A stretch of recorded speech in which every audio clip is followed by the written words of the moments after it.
So hold on, wait. Since you JC, I want you to admit a few things, sir. I want you to admit that Trevor Lawrence is better than Justin Herbert. Oh, that's approved. Thank you. I want you to also approve that Carmelo ain't shit. Approved, absolutely. Approved over here as well. I want you to.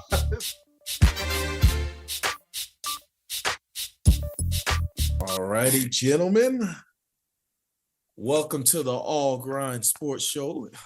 As you can see, we are without our normal host, JC. I'm taking this shit over. I'm JC for the day. He had to get booted off the show for talking too much nonsense, so he's on a 1-week suspension. No, I'm just playing on him. But I'm here with some of the Motley crew.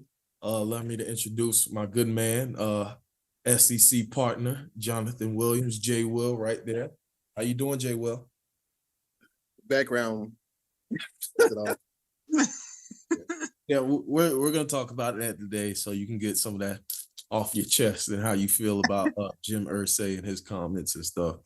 Then we got my main man, the sports junkie, the stat head, Mr. Andre. How you doing, man? I've been doing really good. Just happy to be back, man. Let's get into this. Sure, I did miss y'all. I feel like it's been a little minute, Heck yeah. Y'all in a minute, so I did miss y'all. All right, y'all know. Let's jump right into it. So, Crawford versus Spence, man, oh man, what a fight! I did see some of the pictures. I didn't get to see the fight. I was refereeing this weekend, as I told y'all a little bit earlier. So, what was y'all thoughts on the fight? Go, J. Will. Do you want to go ahead and start? Sure. I expected like a close battle. You know what I mean? Like, one of the biggest names, we've had in a while. Mm-hmm. I always said that I wanted this fight a few years back because, both guys were younger. You know what I mean? Like, I kind of wanted this fight for a while now. So I was kind of upset that was happening in 2023, but we finally got it.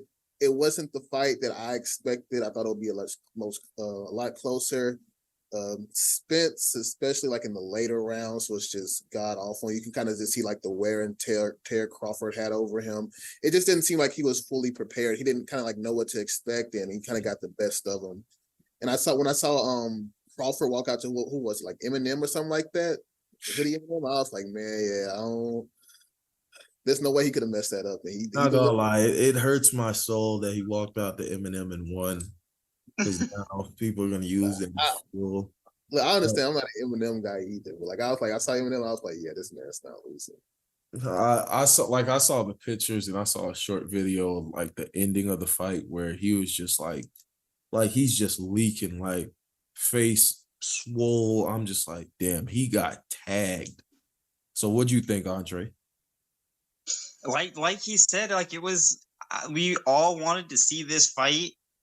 Should have happened sooner than what it did, but man, I was hyped for it. I was excited, but towards the later rounds, he was so sluggish, and it didn't look like he said. I'm gonna piggyback off of what he said. It didn't look like, either of them honestly were well prepared at points. Yeah, I just wish it could have been. I wish it would have ended a little bit better. I was just expecting a lot more than. So what we got. You were expecting it to go to the full 12 rounds.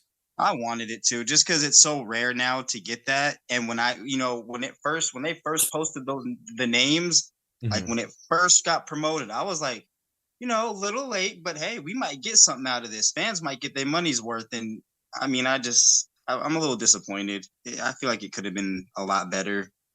Yeah. So what do y'all think is, like, obviously besides contracts and shit, why do y'all think like here in this day and age we're getting fighters that like fight way too, like, in a sense late, like with the Manny Pacquiao versus Floyd? We had wanted that fight for ages, and by the time we got it, they were just like, I'm not saying they were terrible boxers because they're both technicians and they're always going to be able to box, but like they were just old. Yeah, they were much older. Yeah, it was like same thing with Crawford versus Spence. Like the only recent one that I can think of in memory where we got them both in their prime is Tank versus Garcia. And then we also had Canelo versus Triple G. But I mean, those are like really only two. Like back in the day, it was like no, you need to fight this guy. Like, this is number one contender. You know what I'm saying? Maybe it's more so because like both, like depending on who's fighting, they both kind of like have a reputation to uphold.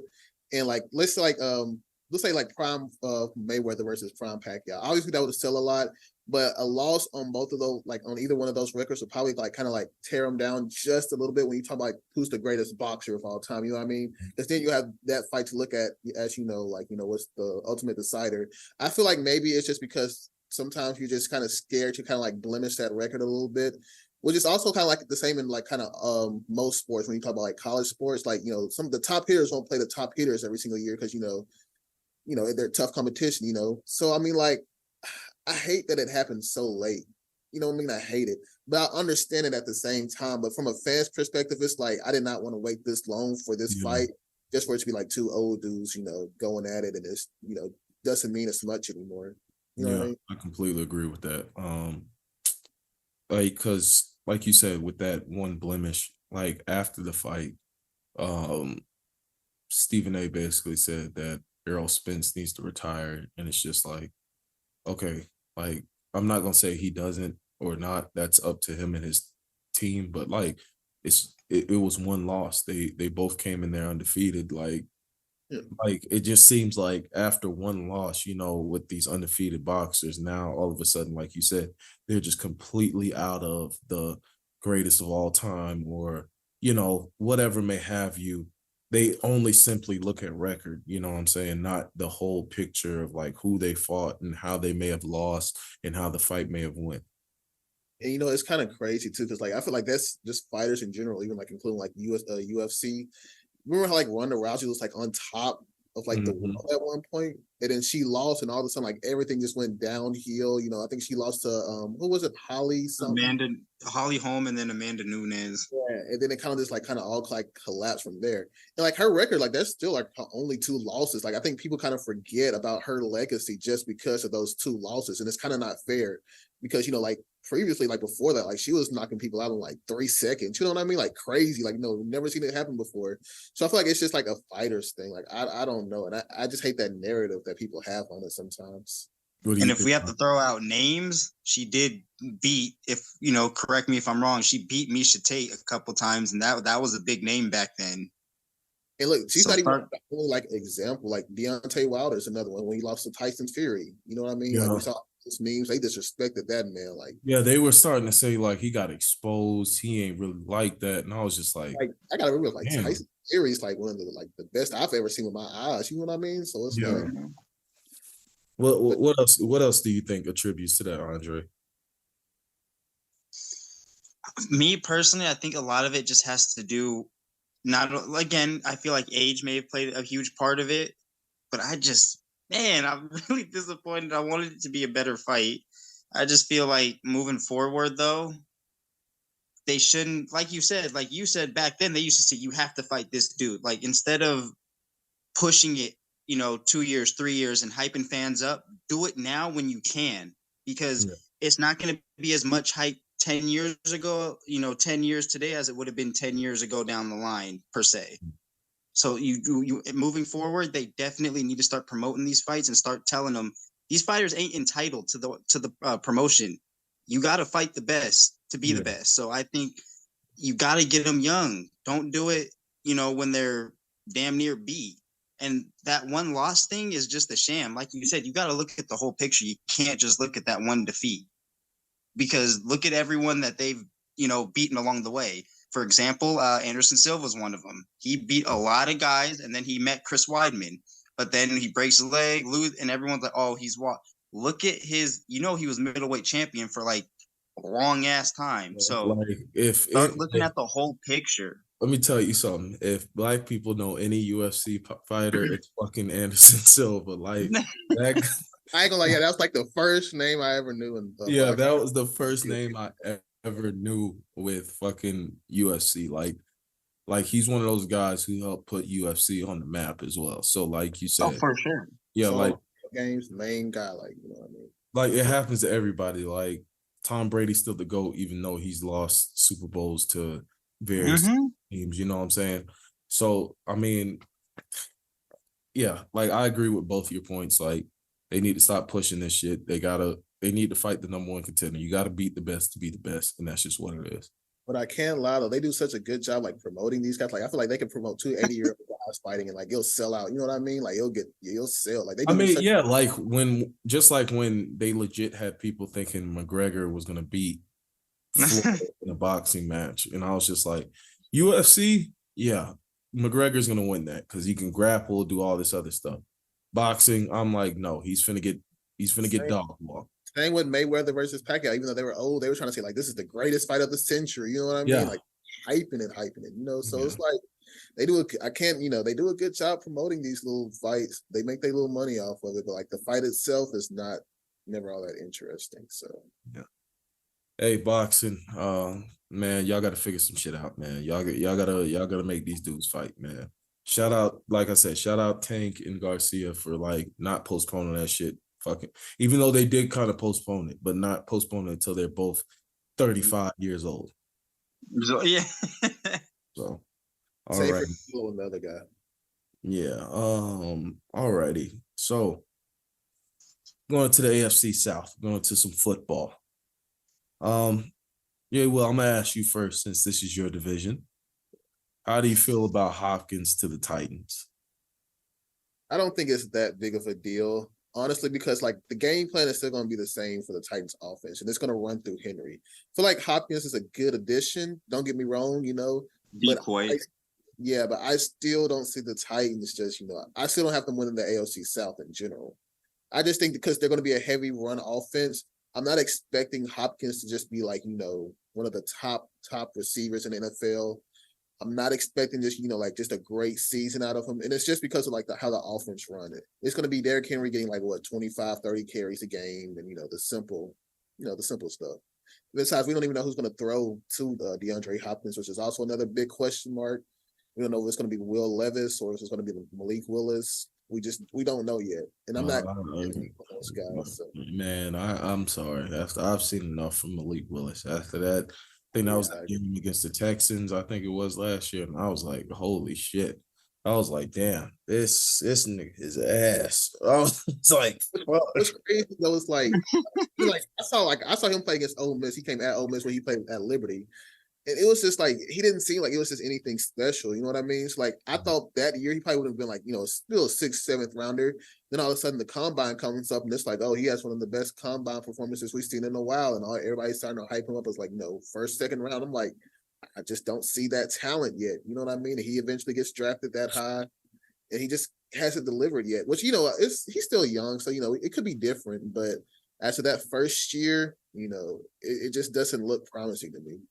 Yeah, I agree. He's going to have to, I mean, from rumors that I've heard coming out of camp, apparently he's playing better than Levis, but the Titans want to go with Levis, and they're looking for a trade partner for Malik Willis, but that's just rumors. So Andre, how do you feel about Hopkins to the Titans?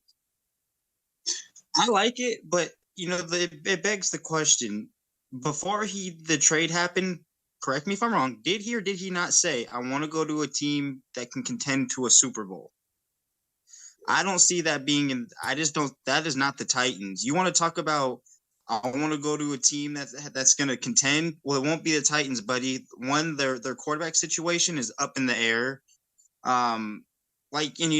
Derrick Henry, that offense is going to run right through Derrick Henry. So as good as D-Hop is, don't expect yourself to have them throw the ball 50 million times down your way. No, it's going to work through Henry. So I'm happy for him because he's out of Arizona, because if he would have stayed, nothing good was going to come out of that. At least playing with the Titans, he'll have a shot at a playoff game. But if you want to talk about contending, the Titans was the wrong move. Yeah, it was funny about that. It's like looking like not only did he want to like go to a contender, but he also wanted like a big, pay cut. A quarterback. Like, he almost went to the Patriots. I think the difference between the Patriots and the Titans contract is the incentives. And like, he didn't want to play for that. He just wanted a straight up contract. So that's why he kind of went to Titans instead of the Patriots, which not surprised because he probably thinks, he may be a little, I don't think he's washed, but when guys start to get older, like him in the NFL, the production does go down a little bit. I don't think that's the case, but he probably had that in the back of his mind when signing that deal. Yeah. I think like like you said, I think I agree with both of y'all to piggyback on what you said. I think it moves the needle for like them just a little bit, like their upside a little bit, but the quarterback situation is too much in the air. I don't see Tannehill as a guy, even if like we say Tannehill is the one who's going to start. I don't see him as a guy who's going to win you a Super Bowl. I'm sorry. He's not god awful, but he's like, I'm sorry, he's in that Jimmy G, Derek Carr, range of guys, like where they can play a string of few good games, but I don't see him getting you over that hump. He won't give you that consistency. Yeah, I remember when he had that like 2019, 2020 season with the Titans, and everybody was like, "Oh, Ryan Tannehill revived his career." Oh my God, I mean, he technically did because he was on his way out the league. But people were sitting here thinking like, okay, he's got a long, good future ahead of him. And it's really kind of been just disappointing after that. Yeah, agreed. I'm not surprised. We'll see what the Titans do. So you said you don't have. Well, I'll save that for prediction episode. I almost fucked up. Save that for prediction episode.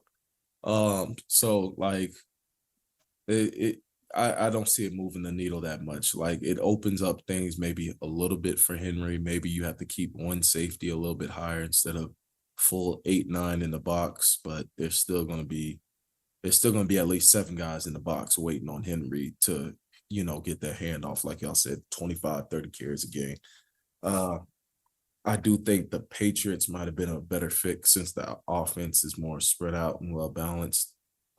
As far as him getting his touches and his targets.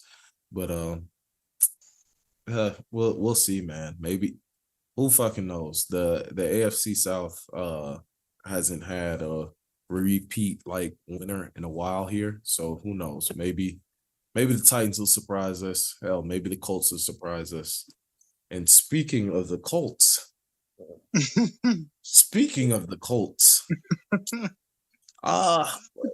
want to tell me what's going on up there, man? Jonathan Taylor requesting a trade. Jim Irsay saying if he died and Jonathan Taylor was out the NFL, it just keep on going. Like, what's going on with your franchise? Yeah. First off, I don't know why he said that. Like, that's like had nothing to do with like really what's going on. Dumb thing to say. Whatever, cool. But I feel like this kind of like represents basically like what the running back locker room has kind of looked like now. Because like, don't get me wrong, I feel like last year you would have told me this. Like, I feel like Jonathan Taylor 100% would have got that deal. You know what I mean? Yeah. Now with running back market kind of going down, I feel like Irsay saw that. And then he was kind of like, okay, maybe I can get Jonathan Taylor for cheap or something like that. Like Saquon Barkley wasn't getting paid. You know what I mean? Like that's one of the best backs in the NFL. So, I mean, I feel like, not to mention Jonathan Taylor's agent was also a big part in this because he like 100% wanted the deal, whatever. And he kind of convinced Jonathan Taylor to think the same way, which I'm not mad at. I thought he should have got the deal, but it's whatever. I don't like Jim's decision at all. But if we can get something at least worthwhile, if this trade even happens, because like, Lord, who knows? But if this trade happens, I hope we get some good picks or something. But like, it kind of like pushes like my confidence this season to like 10% to like 1%. Like, so it's kind of disappointing in a way because Jonathan Taylor is one of those guys, like we haven't had like a star like offensive player like since like T.Y. Hilton and Andrew Luck, you know what I mean? So like to see Jonathan Taylor, have that big 2021 year, now he's already like headed out the window. It kind of sucks as a Colts fan. Yeah. What I will say is just very strange, like because it seems like what y'all have Gardner Minshew and Anthony Richardson, right? Yes. And to start the season, like I'm a Gator fan, so I do hope that Anthony Richardson does well. But to thrust so much on him, especially now that Zach Moss has been injured, with the what was it, broken arm? I think it was, or something of that nature. Yeah. So I feel like you need that run game to take some of the pressure off your rookie quarterback or your mid-tier quarterback in a sense. Same thing with my Raiders. We'll get into that in a second, but like I don't understand why you would thrust a rookie quarterback in there without some type of run game. You know what I'm saying? Yeah. I feel like the number one thing when you draft the quarterback, you have to be prepared team-wise to have him on your team. Like, you can't just throw a quarterback in a bad situation and expect him to be your Lord and Savior. You kind of have to like build your offensive forefront around him, and then you draft the guy, and then push him through the motion, see if he's good or not. But now it's just like the weight of like the entire Colts organization is on his shoulders, and it's definitely unfair. It kind of sucks too, because like he's a good athlete, don't get me wrong, but at the same time he's a rookie, so we don't know what to expect out of him in the first place. So now I feel it kind of feels like it's kind of unfair. He won't have a running game basically. Offensive line is already kind of shaky. We kind of see how they will have to bounce back. And the wide receiving corps just kind of hasn't convinced me that they're good enough to do anything special yet. So I feel bad for them. Offense may not be maybe another one of those years where the defense kind of like holds down all the weight for us, but it sucks. I hate it for them. Yeah. So Andre, what do you have to say about this situation? Like, it should. Well, Ursay, I hope you prepare for a 12-13 game sit out, since you don't want to pay the man. Yeah. I kind of like, if he sits out, I don't want to hear you go on ESPN and say, well, I don't know why he's sitting out. When you throw bones out like that, at some point someone's going to catch it. So careful what you wish for, buddy. But at the end of the day, Ursay also needs to learn that if they lose, and I know that's a big word, but if they lose Jonathan Taylor, they're losing a very explosive back who knows how to exploit those open gaps. He can make defenders miss in space, and he's a great pass catcher out the backfield. There's a lot that's if he leaves and goes elsewhere, it's going to be a tough loss and a tough gap to fill in for Indy. But what's crazy at the same time is like, there could have been like a small chance Jonathan Taylor like still played while requesting a trade.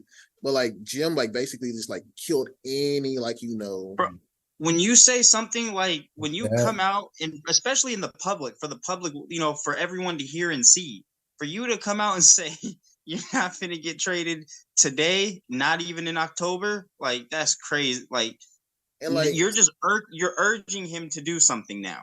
Yeah. Yeah, at the same time too, it's like he's been taking shots, not since just like last week, but like he's kind of been like pointing at the running back deals for like a few months now. Like he's tweeted about it, he said a lot about it, and it kind of like he was throwing shots as if he didn't want to pay Jonathan Taylor, which eventually came out to be.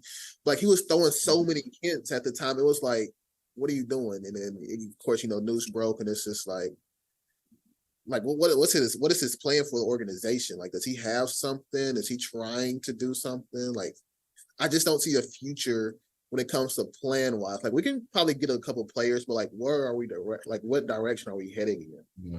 It's just a lot going on. Yeah. See, and it's just like, it's weird for me because like, I'm sure you're familiar with this player after I state him because he played for both our franchises. But after going through players such as Trent Richardson, you would think that one would appreciate a good running back when it comes to you. And I do think that in part that what Ragu stated with the rookie deals, especially like the first round deals where you have a fifth-year team option, has kind of, especially for the running back, has kind of fucked up the market. Because by the time you get to that fifth year, you're kind of halfway, damn near done with your career. Like as a running back, so much load has been put on you. You know what I'm saying? Like by the time you're 30, that's like you're basically done as a running back once you're 30. Like that's basically in the road. Like nobody is holding a running back until they're 35, 36 anymore, like they did with Emmitt Smith and players like that. That's not happening. Like a couple players, just like even like the past 5 years. The only ones I can think of is like Frank Gore. Yeah, Frank Gore. But like he came in the league in a time where like it was like what, early 2000s, mid 2000s, where the running back was still like the feature player of the team somewhat. And it's just like, yeah, the 5-year model works for quarterbacks and stuff like that, or wide receivers, but like with a running back, it doesn't really work. So like, I do think that they like with the next CBA, they might want to take a look at that, because I do think that's also what hurts the running back market. Like, so we might as well continue on, like, because Pollard hasn't gotten a deal. Barkley hasn't gotten a deal. My boy Jacobs hasn't gotten a deal, and he just led the league in rushing. And like I just said, like like me and Jonathan are very familiar with Trent Richardson, how terrible he fucking was. And it's like, okay, so y'all won't appreciate a running back when it comes around. Y'all think that you're like, bro, every team is not the fucking Chiefs. Every team is not the Patriots, who could have just basically inserted a pass catching back and a guy who was semi all right at rushing and make it work. Like, that's not how things work. These teams need their feature back. Like, we saw that Danny Dimes got paid off the back of Saquon Barkley. We saw that the only reason we're competitive in a lot of games was because of Jacobs running his ass off, even though we blew a shit ton of fucking leads. Same thing with the Colts. Like, when he led the league in rushing, the Colts were a good team. The Cowboys, you were willing to let Zeke go, but now you're not willing to pay your guy because of... Doesn't even make sense to me. Yeah, it makes no sense. And Jacobs was like, yeah, I'm willing to play on the franchise tag if you truly address the defense by going out to get big names. And what the fuck do? We go out and get these mid-tier ass names that are like, hopefully they turn out to help the defense, but like it really hasn't happened. So, I mean, do you guys see any of these guys getting the deals that you feel like they deserve? I think. Oh, go ahead, man. I'm sorry. I think Pollard could definitely get one because Pollard is still like really, really young. Like, he just came out of Memphis like 2-3 years ago. What I mean, and like, it's not like he's been used up or anything like that because he's a backup, and he kind of got most of his carries last season. So I think he could definitely get one. Saquon might as well. I think he signed like a 1 year, $10 million. I think it was like 11, 12 million, something like that. I think it's up to 12 million with incentives. I think ironically, like, he was like one of the head people, like, in charge of like trying to talk to the league about contract stuff like that. And then he kind of folded and just took that 1 year deal, which I kind of hate. But other than Pollard, man, sadly, I don't think anybody else. Now, Josh Jacobs is like 50-50 to me. It just, the Raiders those kind of stupid things sometimes. So I don't know. I feel like they're 50-50. Yeah, the Raiders better be smart and sign that man. Bro, like, ever since McDaniels has come in there, like, the only thing that they've really done correctly, the last draft wasn't a bad draft, but like the whole handling of players as far as like trading them and stuff, like, okay, same thing with Waller. Why didn't you trade him last year when you were getting offered like a second round pick from the Packers? And now you trade him for like, I think it was like a third or fourth or something like that. Yeah. And now you claim you want Jacobs back in the building, but you're not really, you weren't really it doesn't seem you were working that hard to get him paid like he needed to be. And like, fans, like, some of our fans are just so delusional to sit up here and say like, oh, you don't need, he's had like 1,000-yard rushing every year, except for like maybe one, I think it was, and he had like 960 or 70, something like that. And it's just like, bro, he's put his own body on line. At one point, he was playing with a fractured shoulder, like in one of his first few years. And then you don't pick up his 5th-year option as well. So it's just like, I mean, you didn't pick up his 5th-year option saying, oh, I need you to prove to me that, like, you're that guy. Goes out and leads the league in rushing, and it's like, okay, I proved that guy, I'm that guy, so where's my money? And now you're like, well, I don't know, like, what happens if you fall off in a couple of years and shit like that? That's not how this works, man. Give these guys their money, man. Same thing with Pollard. You let Zeke go because you felt like Zeke was declining and Pollard could take over the reins. Give him his money. Saquon by far needed his money for carrying Danny Dimes that far. They paid Daniel Jones Daniel Jones that far. Like, I was just like, how does he get paid? But then you're looking at Saquon like he's crazy for wanting to be paid. Like, be for real, man. It just seems disrespectful. No shots to, like, of course, Daniel Jones, something like that. Even though I don't think he deserves that contract whatsoever. But it's like, if you're gonna pay Daniel Jones, why are you not paying Saquon? Like, he's not most of your production on offense in general. You know what I mean? It's not like the Giants are, Daniel Jones is like a top 20 quarterback, honestly. Like, we don't. Who knows what the future has in store? He's top 20. He's like very low on that list. Like, at 20, at best 18 at best, and that's pushing it. Yeah, it's just like the Giants, man. Like he's been like such a big part of your team for like how many years? Like a good 3, maybe. Like it reminds me of when the Jaguars gave Blake Bortles that money after that when they went to the AFC Championship, even though that was purely defense and Leonard Fournette carrying that team. And so that leads me to my next question. Do you think the owners are somewhat colluding to decline the running back market, like bring it down? That's a tough question, honestly. It really depends on your team because I've seen like third string running backs. Like I think I said this before, like Alex Collins, for example, running back out of Arkansas. I think he went undrafted, signed with the Seahawks for like a game or two. Had like back-to-back 100-yard rushing games. Haven't heard from him since, honestly. So like I feel like in certain teams, depending on how your O-line looks and if you can like establish the run on the O-line, you can maybe get away with having like, a mid to like, mediocre running back at times. But for teams who really doesn't have that like O-line factor, I feel like you do have to like keep those like top name running backs to kind of be effective at that position. But really, I feel like all the money going from the running back position is going to the offensive line. And that's kind of like where they're trying to have like that big anchor at. So they won't have to pay the running back, that much money, kind of get away with it. What you think? And personally, I definitely see them declining because I feel like these quarterbacks are getting paid way more than these running backs. And, I kind of want to start with the Raiders. First off, you go get that bum Marcus Peters, the hell. And then on top of that, if anyone's going to deserve a contract, anybody, it's going to be Josh Jacobs. You pointed out some of the injuries he had to play with.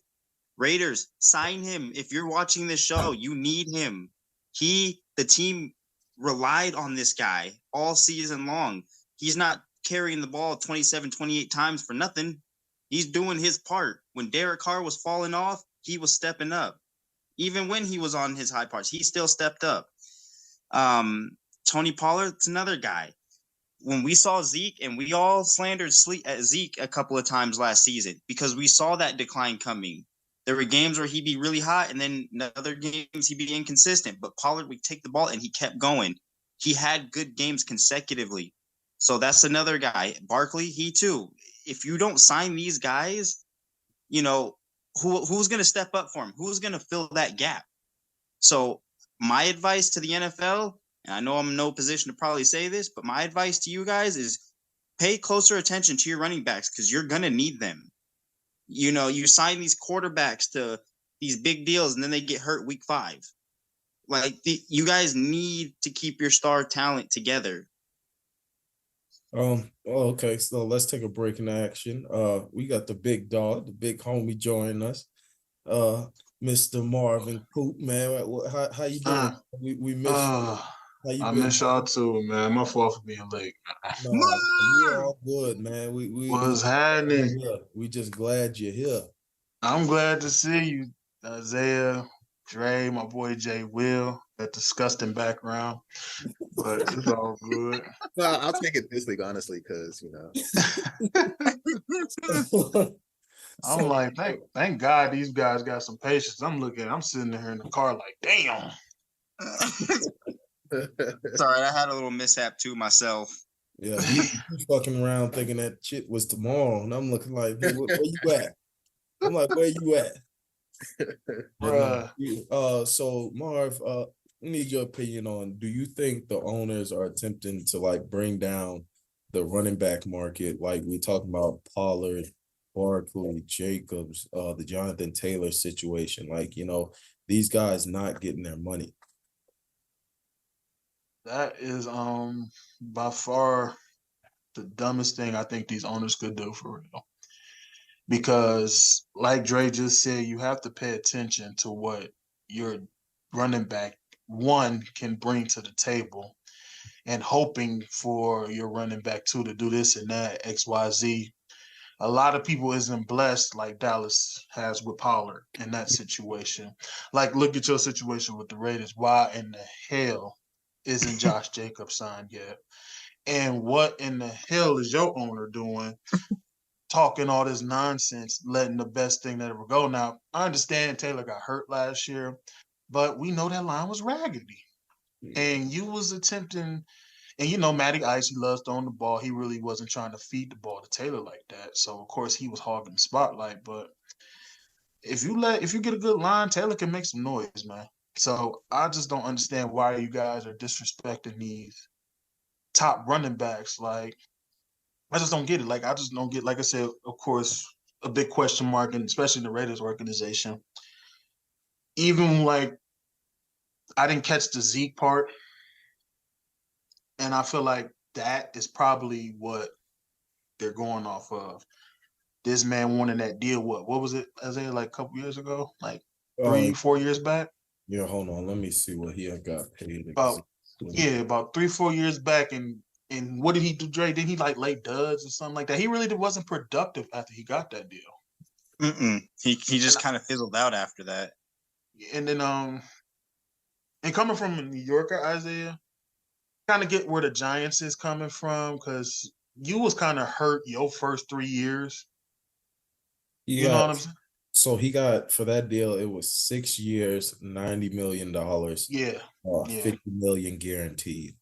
And you kind of like laid eggs. Yeah. And this is kind of like, I said this years ago, especially with the Le'Veon Bell situation. I'm not giving you all this money. You ain't played a full healthy season. That's just my honest opinion. And like I said, with the Saquon, I would understand taking it year by year with him, because think about it. He was hurt the first, 2 years? Oh no, he played his rookie season, but yeah, he played his full sophomore next year. and junior year, he was hurt. Yeah. So I'm like, But do you feel like the same way about like Dalvin Cook? Because like we forgot to mention his as well. You feel the same way about him? Well, yeah, Dalvin Cook did get let go. And he's been. I can't believe that. He's not even. I don't know what the Vikings was thinking with that, bro. I'm just thinking they still the same stupid organization they always been, because didn't this happen years ago when you thought Adam Thielen was more productive than Stephon Diggs, and you let that man walk away? Like, that's what I'm saying. Like, Vikings is just the stupidest organization I've ever seen. So I wasn't even on offense; it was their defense was the main problem. So I don't know why you would let him go, but. So who you gonna rely on over there to Kirk Cousins? I mean, they think Kirk Cousins. They feel like what's his name, Madison. Yeah. I actually like Madison, but it's kind of probably too late. But getting up there in age as well. Do we think Madison can really carry a full 17 games? No, I don't think so. No, I'm just saying that's what the Vikings think. That's what the Vikings think, and I'm just not sure. Like I was explaining to them earlier, I'm just not sure why these teams think that can happen. Like everybody they're the Chiefs or the old. I won't say necessarily the old Patriots, but the Brady era Patriots, where they were just inserting running backs or some pass catching running backs here and there. And then running sometimes, getting 3 or 4 yards here and there, and okay, we can make that work, bro. Not every quarterback is Tom Brady. Not every quarterback is Patrick Mahomes. You need a running back, especially in December, January, whenever if you gotta go on the road to Buffalo, or if you gotta. I agree. Even if you got, let's say, the Pittsburgh Steelers win their division this year. If you got to go on the road to Pittsburgh, Baltimore, Cincinnati, these are all cold places where it hurts to catch the ball in that cold weather. Yes. And you need a running back who can shoot 120 yards on 20 carries, so it makes it much easier and opens up that passing game, so you won't have to, let me take this chunk play here and there. So I mean. I don't get Josh Jacobs to be paid, man. I've been screaming that since I didn't understand why they denied his 5th-year option. And like I said, you deny his 5th-year option and say, okay, prove it to me. He goes out and leads the league in rushing, and then you're like, well, fuck it. No, exactly. That shit's crazy. But even without, I'm sorry, John. I'm sorry, Jay. Even without this year, that man has still. He's reliable. We all know Josh Jacobs is the most reliable running back in the league. I don't think he really had no missed games like that. Even if maybe 1 or 2. But like we all said, fellas, what's the number one priority? Availability, right? Absolutely. If that man has not shown you he's been available, What are y'all doing? Bolden? Who the fuck is y'all backup running back? Who is they backup running back in the Raiders? Zamir White, I think, rookie. No, not Zamir White. What is his last name? I think you're right. Zamir White. Wait, Zamir White with the Raiders? Hold He's on. from Georgia guy. Hold on. I can't think of his name. Hold on. I'm about to look it up. Hold on. Is Zamir White over there? Oh, shit. Yeah, Zamir White's there. Yeah, Zamir White's there. Ooh. It's not like act like he's anything, just special. But I feel like the only real argument you could make, like I saying this on Facebook, Twitter as well. Like the last 6, 7 Super Bowls, the running backs coming from those teams were not really, just all that. I think the last running back actually who got drafted by their team to start in the Super Bowl and win it was Michelle, and he just retired last week. You know what I mean? So it's damn. You know what I mean? So you don't necessarily need a running back to win a Super Bowl, but if you're a team who's trying to contend, then I guess. But to hoist the trophy, you don't necessarily just need one. I guess. But the thing is, argument I can make against that. I know I get that, but the thing is, when you look at the past Super Bowl winners, it's fucking Tom Brady, Patrick Mahomes, Tom Brady, Patrick Mahomes. These these guys don't just fall off the tree, you know what I'm saying? So I definitely get what you're saying, but it's just bro, even last year on the prediction episode when I was hype as hell about getting Adams and how that would look with Renfro, Jacobs, and Waller, and him and Derek Carr getting back together, I still said that shit is going to run through Kansas City. I said that the division is going to run through Kansas City just because Holmes and Andy Reid, for whatever reason, them motherfuckers going to figure that shit out. And lo and behold, that shit still ran through Kansas City. And it's just, I don't get it. Especially like I said, with the teams with a young quarterback coming in, you want to take that pressure off your quarterback. But I mean, we'll see, man. Hopefully these guys get some type of deal done. I don't foresee a Zeke type deal getting done, but hopefully they can get something to where they're getting their guaranteed money so they're not playing on a year-to-year basis. Yeah. Me and my OG was talking about this Sunday. And the way these quarterbacks is getting these crazy, outrageous deals, they're relying on them now. Like you just said, they relying on the quarterback. They putting extra weight on the quarterback now. And look at the stupid deal they just gave the fake Sunshine. That was by far waste of money because you're going to need some of that to give to Eckler. And Eckler pretty much 40% helped you with your stats last year. Definitely. Your receivers can't stay healthy, so you're going to need to pay Eckler some money. Yeah. So that's what I'm looking at. And I'm anxious to see what this Joe Burrow deal is going to be. I'm anxious to see what they're going to give him because I get that situation, but the situation with the Chargers, no.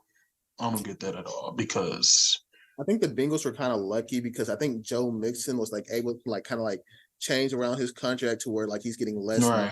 So I think the Bengals just got plain lucky because Joe Mixon really won it back. No, you good. I didn't mean to cut you off. I'm just saying he's kind of getting up there too. Yeah. So yeah, I was like, don't come to my office asking me for shit. So I'll be like, you kind of getting up there. Now I like to say with the Cincinnati situation, I get that.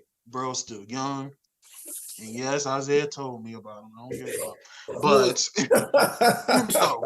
he's young, he's still hungry, aggressive, and that team does not function without Joe Burrow. So. But it's so crazy. When you say getting up there now for running backs, that's 25, 26. That's crazy. Getting up there is mid-20s. He 25? You said how old is he? 25. 25? He got drafted for 18. Damn, that's still kind of young nigga caliber though. But I'm not lying though, am I, Dre? He kind of still young, but Joe Mixon 27. I didn't even. Yeah, so he. Three more years off 30. Yeah, he up there. Prime is kind of running low. So, like I said, the whole Bengals situation, I get that, but that Charger situation, you're gonna need to save some of that bread to Eckler. To Eckler. Yeah, you're gonna have to, like I said, you gotta appreciate these backs more because, and that's why I feel like they kind of getting screwed on some of these backs because you giving these quarterbacks buku this, buku that, just for them to get hurt or worse. And I think I caught you saying something about week 5. Yeah, you fuck around, give them a good deal, they hurt, boom, pop, kneecap pop, boom, it's a wrap. So, and that's your season. So, in other words, these GMs need to start, being very careful about people that they're gonna sign and people that they're gonna trade, because you never know how much you're gonna miss something until it's gone. No, I just feel like you said, the workhorse, like, appreciate the ones who is up there, the top 5 backs. You got to give them boys some credit, man. They fought and worked hard all year. Mm-hmm. Like, what's going to happen when Chubb won the deal? Especially like I said, I feel like that, Especially the Chargers. With Austin Eckler, like you said, 40% of them, that's 40%, or excuse me, probably more than that, of your offense for real. That man catching these balls at the backfield, pause. But, still, it's like, come on now. He's pretty much a slot receiver as well. Come on, man. And the way they disrespecting Taylor, I still, I'm sorry. I'm sorry. I tried to keep it straight. I'm sorry, bro. That definitely deserved a pause, though. I'm sorry, bro. It just irks my soul that they don't appreciate what these guys can bring to the table. And that's your weapon right there, man. Especially them poor Raiders, man. They better be smart and get their head out their fucking ass. I need to get that. I don't think that'll ever happen. Real quick, Isaiah, if you don't mind answering this for me, maybe you could put it in better perspective. But why in the living fuck would you get Marcus Peters? That washed up sorry ass bum. I forgot he existed, honestly. Like until Mr. I'm that guy. And Michael and Edelman torches him for 10 receptions, 141 yards. Shut the fuck up. I mean, it's brother. I couldn't tell. He got a Super Bowl MVP off your sorry ass. Brother, that's crazy. Brother, not to mention he got torched by Michael Thomas twice. I'm talking about Edelman, but Edelman torched his ass in that Super Bowl. You asking the wrong guy. I am not in the GM office. If I was, moves would have went very different. You need to be. Shit. Went very differently. Like like Josh Jacobs said, bro, he would have played on the franchise tag if they would have truly addressed the defense, and it doesn't seem like they did. Yeah. So, it's just countless. I'm sorry to say, it's countless mistakes that I'm seeing these teams do. Yeah, especially like with your squad, bro. Why did you pass up on Carter? I mean, I'm not. I know you ain't in the office, bro. It's just I'm just sitting there on draft night. Did the Raiders really just pass up? They need a damn defensive lineman. And I ain't gonna lie to you, bro. Even though I'm happy about Porter Jr., even though I called it, I'm happy with the Steelers. You did call it. But I'm like, even y'all passed up on Porter Jr. too? Like, y'all. I wasn't completely displeased with the draft. Like I said, I think the Tyree Wilson kid could be very good. I think he can. He's interchangeable on the line. He can play a little bit of defensive tackle. But I do feel like Jalen Carter was the guy, and he was right.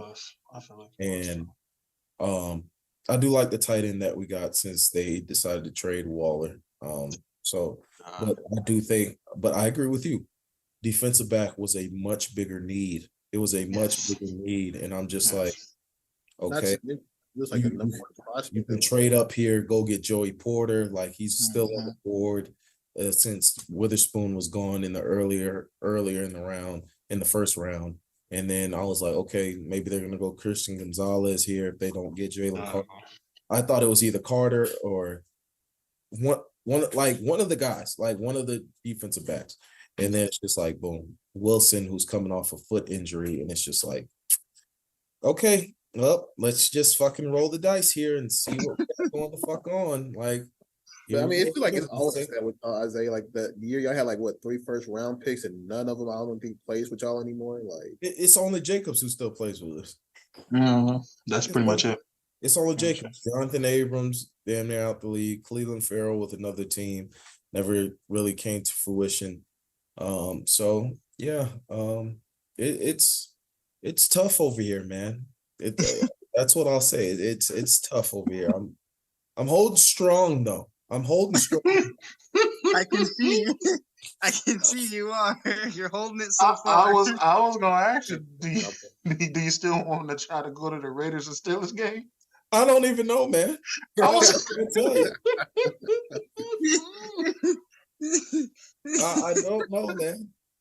Because I feel like I'll just have my face in my palm like this more than I'll actually be watching the fucking game. I mean, Look, hey, hold on. Makes you feel any I better was than thinking. Jeff I'm Saturday's. sorry. Go ahead, Jay. I'm sorry, Jay. If it makes you feel any better, Jeff Saturday's only win is against the Raiders, but you know. And that's what makes it so much worse. Like Jeff Saturday couldn't even win in high school football, but he could beat the fucking Raiders, bro.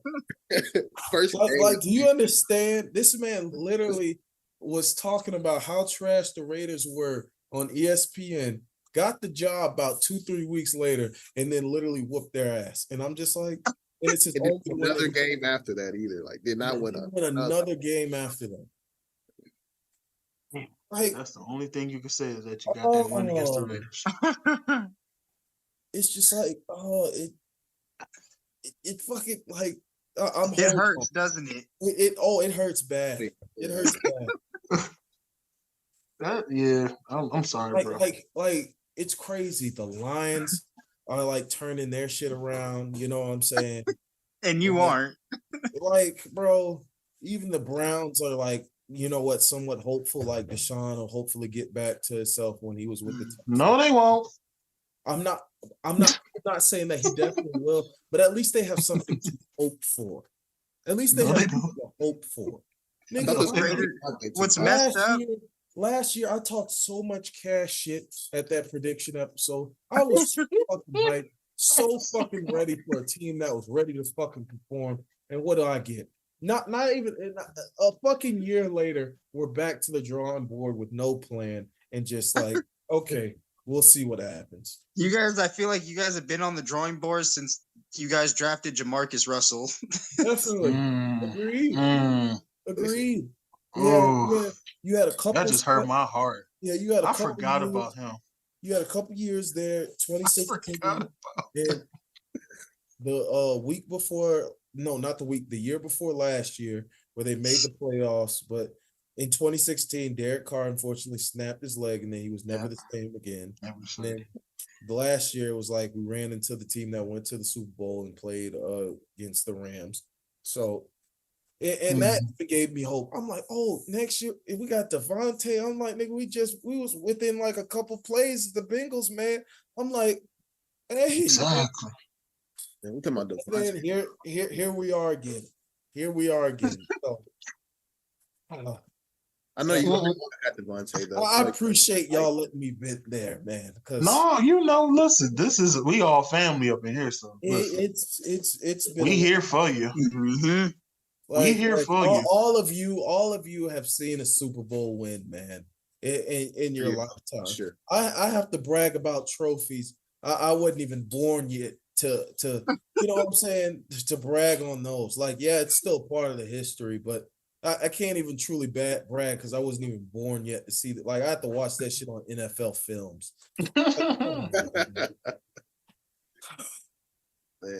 Yeah. All right, man. We're gonna continue this. Keep it rolling. So Tim Patrick, Broncos wide receiver, he has had a string of bad luck here recently with injury history. Last year, I believe he tore his ACL. Just this week, he tears his Achilles. He is finito. Yeah, it's just, man, oh man. Like, what? Firstly, prayers up Tim Patrick, man. I hope there's just some way you find your way back to the league, because I know it hurts when your body, in a ways, betrays you, in a sense, like not doing what you wanted to do, and you just can't get healthy. What do you think attributes to, even now with players getting hurt more often? Is wear and tear in your body, bro. Like, and I wish nothing but the best for him. But I'm sorry, that Achilles, especially, like, we seen what Kevin Durant can do in basketball. That's different, y'all. Football, Achilles injury, that's rough. Yeah. That's rough. I mean, I never went through it, thankfully. I seen a lot of teammates go through it, though. And I've seen what it's done to them, not just physically, bro, but mentally. Yeah. Like, once you hear that pop, it's like, it's crazy. And like you said, coming off that ACL, I was hoping for him. I'm like, all right, Tim Patrick gonna be dope with Russ. I finally get to see him with Russ, and then I hear that. I pray for him, man. I pray he finds a way, like all other players do. Trust me, but he gonna have to work hard like hell to get back on that field, man. So I wish him nothing but the best. An ACL tear can certainly ruin a career. It can, yes. But I just feel like that Achilles, especially it being down there, you ain't gonna be the same. Yeah, Was it like and they always, especially like receiver. That's just like pushing off to get that start. Like, Right. Basketball, like you said, it's still a little bit the same with the turning and then pushing, turning and pushing. But like with a player like KD, he doesn't truly, not to say he's not athletic, but he's not like a LeBron James, like overpowering athleticism. He more so responds to his jump shooting and things of that nature. And he's already 7 foot, so he doesn't have to jump nearly as high as some other players to get a shot off. But with football, like even with blocking, you're pushing off with your feet, you're on your toes. So I do hope Tim Patrick gets back to it. Jay, Will, Andre, y'all got anything to add? Yeah, I was about to say I really hope because he showed so much potential. Especially before that ACL tear. Right. After it's okay, he's coming back. We can see him. Russell Wilson probably got a little help. And then to hear about the Achilles, it's just man. But I mean, I hate it because I want to use Cam Akers as an example because he tore his Achilles, but we don't even know how good he's necessarily going to be. And that was really Cam Akers only major injury. Tim Patrick's coming back off of 2 really major injuries. You know what I mean? Right. I'm really hoping he can bounce back, man. But it's just devastating to hear because it'll be hard. But not only that, super hard. You have to think mentally, what he goes through. If you hear that ACL, your season's over. Comes back, okay, finally I get to play football again. And then now it's your Achilles, and now it's okay, this may be a career-defining injury, for the second time in his career. So mentally, I hope he's okay. Physically, I hope he gets better. Me too. And if you haven't noticed too, when people tear their ACL, first and foremost, I hope he has a full recovery and gets better, and we see him soon. But that injury, it's not something where you can just wake up tomorrow and be like, I'm good. And it's like you said, it's not just a physical toll, it's a mental toll. These guys start training OTAs and they build for a season, for a whole, a Super Bowl. And, when your season is derailed midway through, it hurts because how big you are to the team. But you know what? Maybe there is some hope for him because, like Jay Will said, not only that, his work ethic is crazy. So they say Tim Patrick is a workaholic. So maybe, I don't know. I'm interested to see what happens with him, though. I just pray for full recovery because they say he is kind of one of the most hardworking, underrated receivers. I kind of didn't know what that means until somebody told me, but I'm like, Tim Patrick is secretly a dominant receiver, though. And I think too, the biggest thing is even when he does make that comeback, I'm not expecting him to be oh my God, he just played a game like that. But at least with him on the field, it's going to give Russell Wilson options. That will be his. I feel like that will be one of his favorite targets to go to. What y'all call him last year, Isaiah? Big drops. Oh, don't nobody have faith in that scrub? I mean, Bronco fans do, but he's McDrops is not the dude, man. He had a decent year last year, finally, but he's gonna have to prove that shit to me because, buddy, he probably saw y'all episode, y'all making fun of him. Yeah, he probably did get upset. I'll show you. I'll show you guys who McDrops is. All right, so. Y'all know I live out here in Vegas, the betting capital of America, probably the world. Yes, So sir. if you had to put money on it, who would have the better rookie season? CJ Stroud or Bryce Young? I'm gonna go with Bryce. Why? I ain't gonna lie, little bro. The way they structuring that line over there for him, you adding Miles Sanders to help him in the backfield. Thielen is gonna be your number 2, of course. And then what's the other rookie that's there? Jonathan Mingo, the wide receiver. Minga there, and then you got Chark, who's pretty much one of the fastest brothers on the team. So, and now they kind of upgrading that defense to help them. I'm interested to see what the Panthers is on my list to keep an eye out. I think Bryce Young can be that guy that I'm not going to say that, wins Super Bowls, but I say he's one of those. He'll be able to turn that team around. Just put the right people around him, especially with that line. Excuse me, when I heard that they were building their line, I thought that was perfect because that's what Bryce Young needs. If you give him the time, he can throw that thing. Exactly. If you give him that time, he can go through his reads progressively and he can get that thing out. Yeah, my money on Bryce, if he absolutely has to, he will use his feet. But when he uses his feet, he's not like, for example, a Josh Allen where he's going to run head up with you. No, he's a smart runner. If he can break loose, he'll break loose. But if he knows, okay, I can't get past him, he's too fast, let me just step out of bounds. He's not going to risk it. So I think as time goes, his leadership will build as well. I mean, that motherfucker only about 200 pounds even. Shit. Yeah, man. I agree. I definitely think Bryce is going to be that guy. Go ahead, to me, I think Stroud I've always said Stroud is the better prospect. But like if we're talking like teams like who they got around him, I do think Bryce has more of an edge. Only because like the Panthers O-line for like the past year and a half, it was horrible. But they're finally kind of get some pieces together.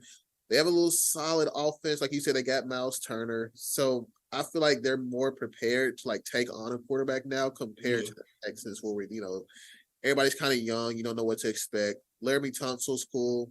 That's really all they got working for them offensively that we kind of know of. So I think Bryce Young is more prepared, but I think Stroud is still the better prospect and will have a better NFL future if the Texans can build right around him. Let's just be real. It's the Houston Texans. Let's just get this joking matter out the way now. It's the Houston Texans, man. No, Deshaun Watson was looking like a top 3 quarterback over there, so you never know. Yeah, but even though he had Bill, who was his target, brother? That's true as well. But you had one of the best receivers in the game. But okay, I'll give you that. Even without D-Hop, he still had. I'll give you that. But you still had J.J. Watt on that defense backing them up, though. Yeah, but you can't always just look at it like it's the Texans. You know what I mean? Like you gotta, they got a little. You should be rooting against him. What are you talking about? Ain't the Colts in that division? There's a difference between rooting against them and being biased against them. You know what I mean? So something else. Bias me wants to say the Texans will always be trash, of course. Yes. Logically, me is saying okay, the Texans. No, this is all Brian. Talk shit. No, stop being nice. Let it out. Talk shit. Nigga said talk. Fuck the Texans. I gotta be honest with you. The Texans still got a good 2 to 3 years before they be seen with the relevant. Don't get me wrong. But I'm not mad at how they're building up their program right now. You too nice, Jay Will. I'm sorry. This nigga too nice. But Jay Will, it's funny, but I also understand where you're coming from. No, Dre, don't encourage him. How do you just? I also have sympathy for him. They deserve a 7 or something from an analytical standpoint, you're trying to be fair. Yeah. That's why your camera keep freezing because you full of shit too. Stop encouraging him. This is all grind, people. Please. Look, you gotta feel bad for him. It's the AFC South. We ain't got nothing. No, feel bad for nobody. They've had a lot. Man. I think if I had to go down to Caesars and put some money on somebody, it would probably be Young to have the better team. I do think that he has the better team around him. Fucking who knows? The NFC South is not a division that is looking too Too like high. yeah. So I mean, they could fuck around and surprise some people and pull it I out believe so. in that division. Who knows with the way that whole division looks. So yeah, I'm gonna have to put my money on Young. Right now he has better weapons around him. Has a running back like we discussed for him to lean on a little bit whenever the pressure gets too heavy. So I think Young will be the I think he has a chance to be offensive rookie of the year. Excuse me. But not only that, I feel like he'll have a better career too. Just in my opinion, I think so.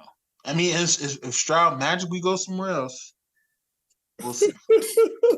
It's so hard to like judge Bryce Young also because like I'm sorry, but I'm low key feeding into that short QB narrative vibe where it's kind of like he's like Bryce Young is like what like he's a short dude. We kind of saw that with Kyler Murray, like Kyler Murray's hyped up.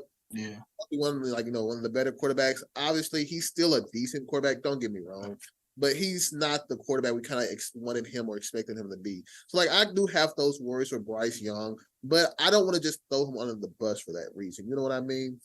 Right. I'm just not 100% sold because of it. So we'll see how it goes. He still has a strong. He has a strong arm. Don't get me wrong, but so you would put money on Stroud? No, my money's on Bryce Young just because of the. Oh, I was gonna say that would be disgusting like, work from a Colts fan. I'm saying career Texans player. Damn Texans player. Look, disgusting work from a Colts fan. our That's hatred disgusting. Like the Titans and the Patriots. That's where our hatred is more towards. Sorry, Dre, but that's where our hatred is more towards too. Why do you hate the Patriots though? Oh, we've hated because they won 6 rings. Reggae kind of killed the Patriots for us. We couldn't stand it. It's funny that you mentioned that because all these like little documentaries I've been watching, like Edgerrin James and all them, they all say their kryptonite at that point in time was the Patriots. I'm like, I love it. I love it so much. Too bad the days are over with. So, listen, as long as Belichick is still that coach, it's still a little bit of hope. I don't know. Fuck Bill Belichick and the Patriots. Damn. To the next boss. I mean, I got a little bit of hope because y'all think he's on the hot seat this year, though. He is on the hot seat. Bill Belichick, because like Hall of Fame type coaches can probably get away. Hell yeah, Spygate on the hot seat. He gonna make something happen. Watch, he gonna cheat something. He gonna drone into somebody's practice. He gonna do something. He to retire. So. He better do what Sean Payton did back in the day and put this. We didn't spend enough time on that Boston team because now we got to talk about another one. But Which we got sports.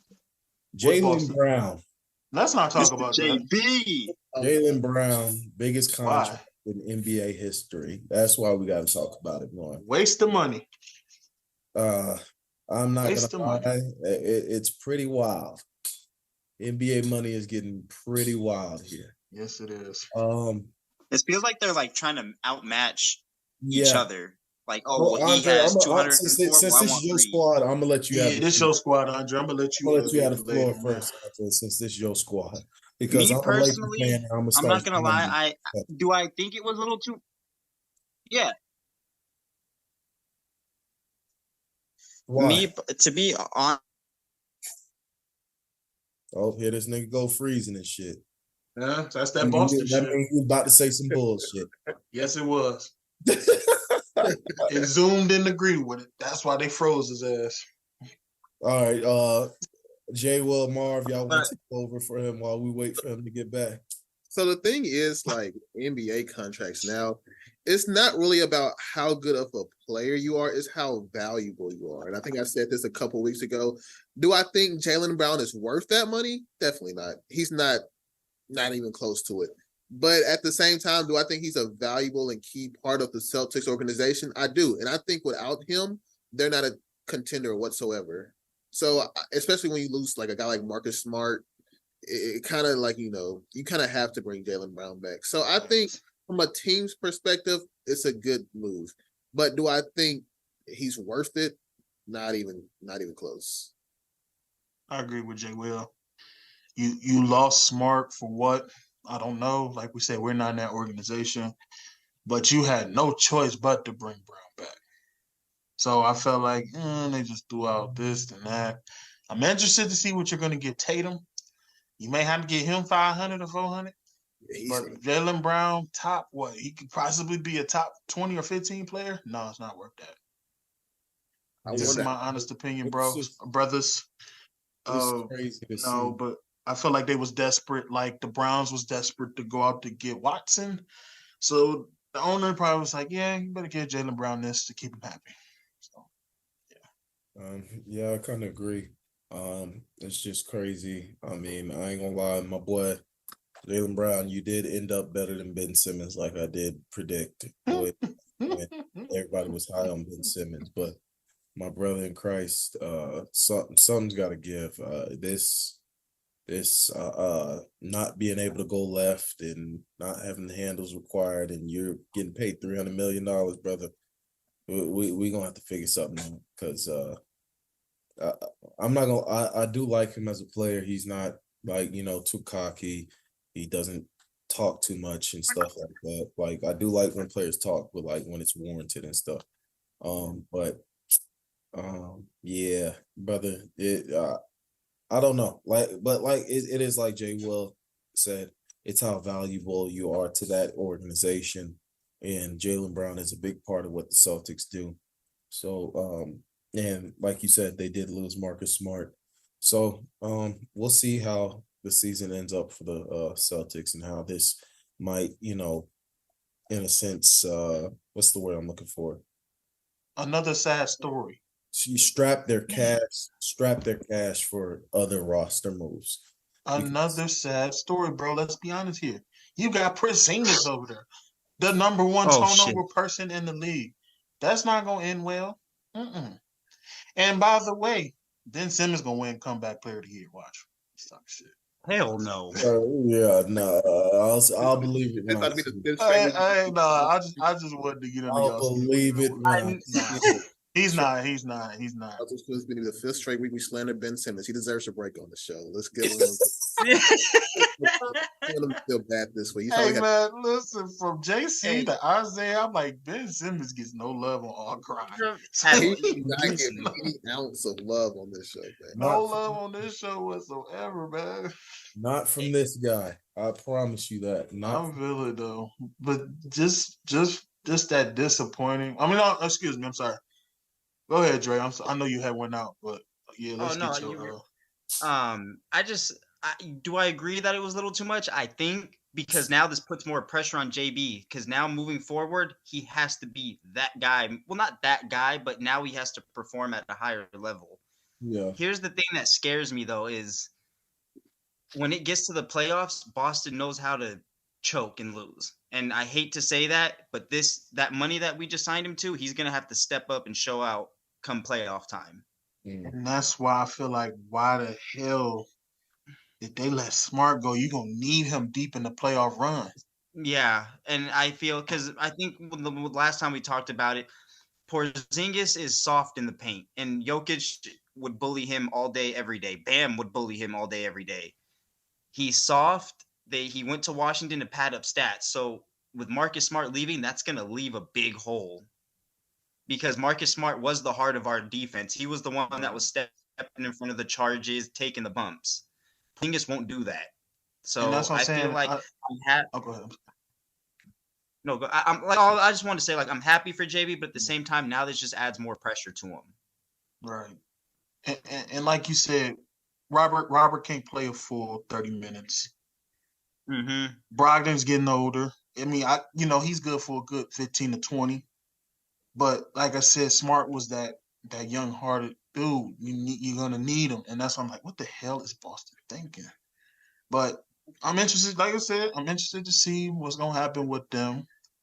Of course, my heart's going to light up when they lose. So, Likewise. When y'all lose. That's what I'm saying. Like, my heart's going to light when they lose.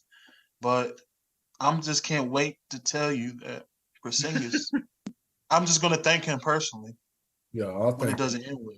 personally. I just can't wait to say I'm thank you.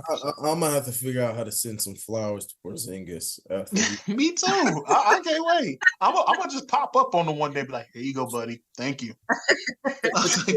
Thank you for fucking Crazy it though, up." like at the same time, though, like you're spending this money on an unproven winner. Like we don't even know if he can win a chip. That's what I'm saying, Jay. Why would you do that? Like you gotta be like 3 million, 300 million. You better give me some titles or something. You know what I mean? Especially if you got anybody something like that too.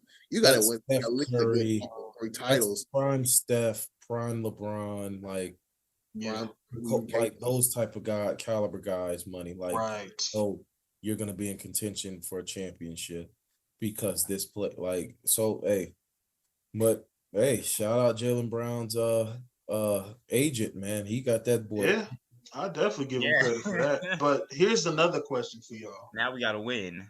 Do you feel like, I mean, I know Jaylen, he gets his numbers, he gets his stats. Do you feel like he's gonna overdo it and seriously F it up? Do y'all feel that way?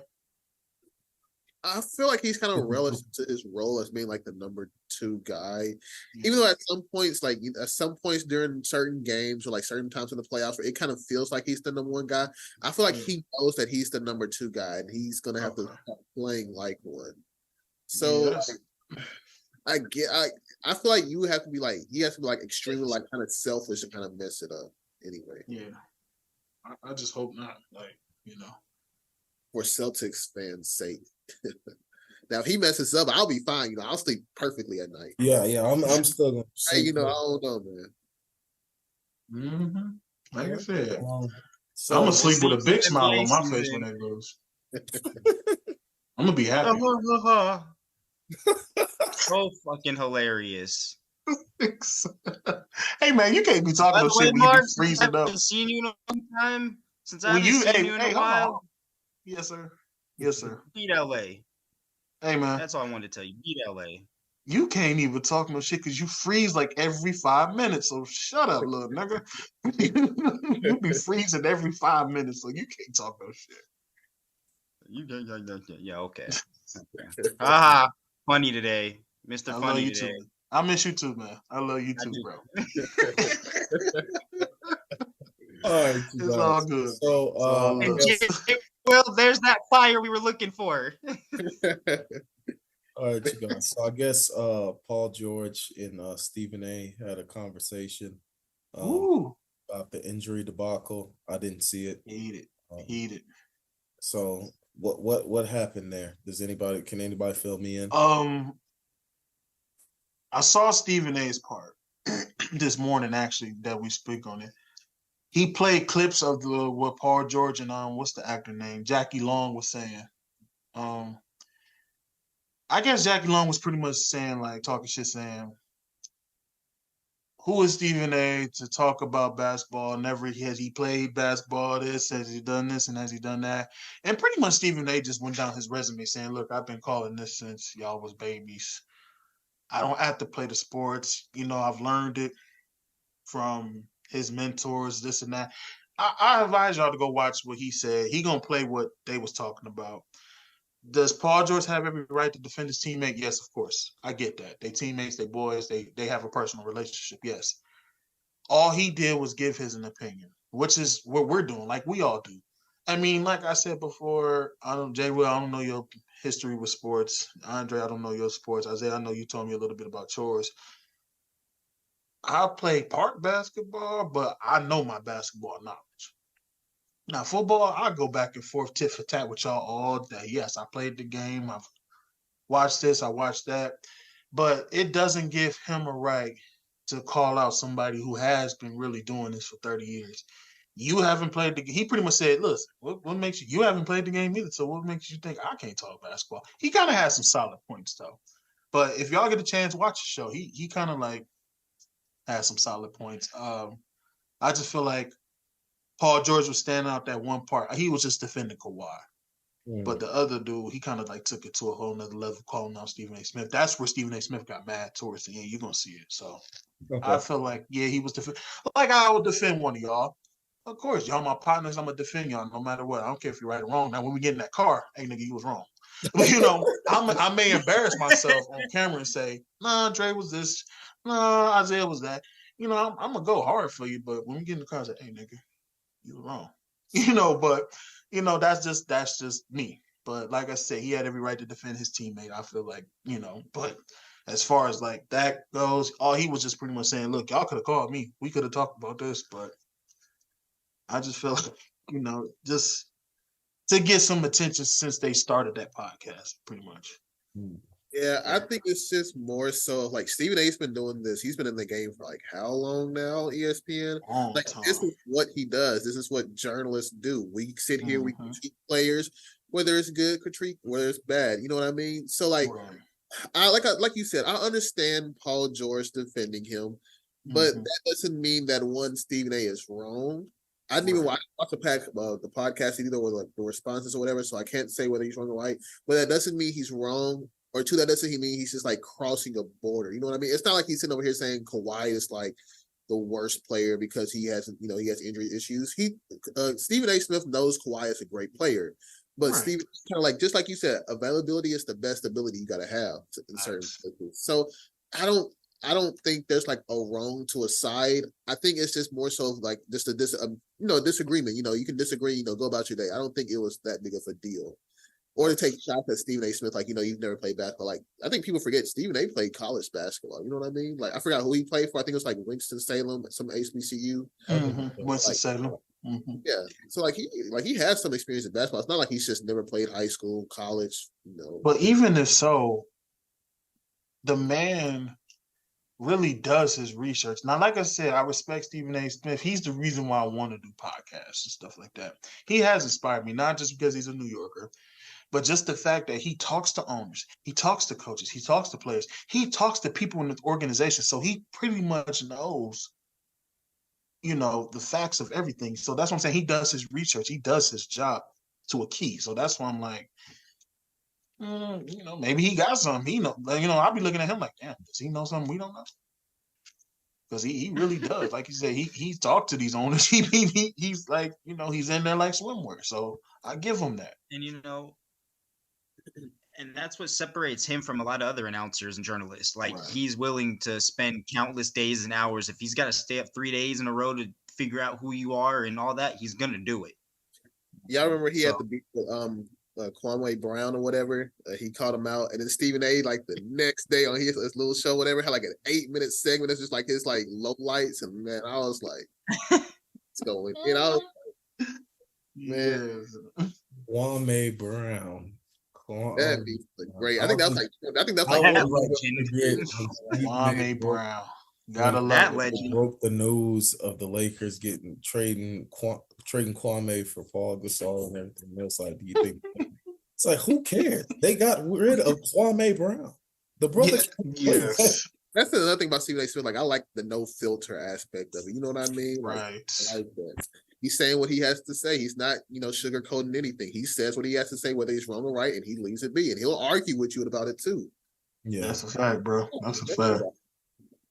So, me and JC were having this conversation on the phone, and I've seen it firsthand now, refereeing games, especially AAU this season. Mm-hmm. I honestly think that the reason why NBA players are getting injured much more often is a product of AAU. These kids play entirely way too many games in a short period of time. And it's putting a lot of wear and tear on their body. Like, kid you not, I was refereeing games, and like, while yes, I love doing the 8 games in a weekend, in a day, it gives money in my pocket, but when you have kids playing back-to-back games, or like, I legit mean they come off of one court and then come to my court to play a game, that's fucking wild. It is. And then you have kids, like, they might play a game and then they have a game in between and then they'll play again. I'll be like, what the fuck, y'all back on the court again? They'd be like, yeah, we got like 3 or 4 games today. Excuse me? That's a lot. Can I ask like what age group? Just like various age groups, like from all the way as young as like 8 or 9, all the way up to like 16, 17, bro. Like I've seen all of them do that shit, and I'm just like, yeah. When I'm sorry, Isaiah. When my daughter was playing last year, and she had a game at like 8 in the morning. I was like, all right, cool. She was like, my kids are light skinned, bro. She's red winded. She did her heart in this one game. So I was like, all right, cool, let's go. Saturday. I'm trying to get back to sleep. She's like, nah, daddy, we got to sit through this one, and we got another one. I'm like, what?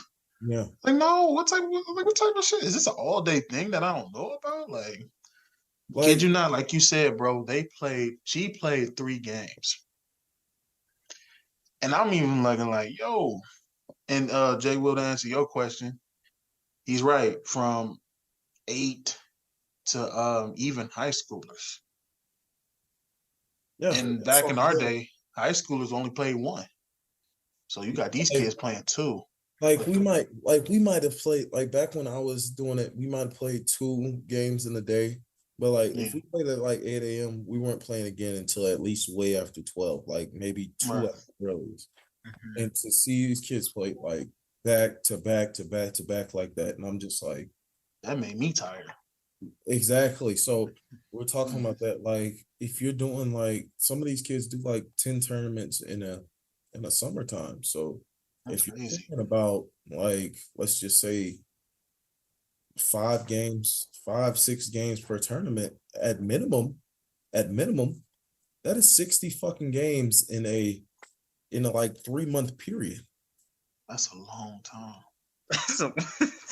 Like we were talking about, and then you go to your high school or middle school season, and you're playing like, depending on what state you're in, most high schoolers, especially if you're good, you're gonna play like 30 games in a season.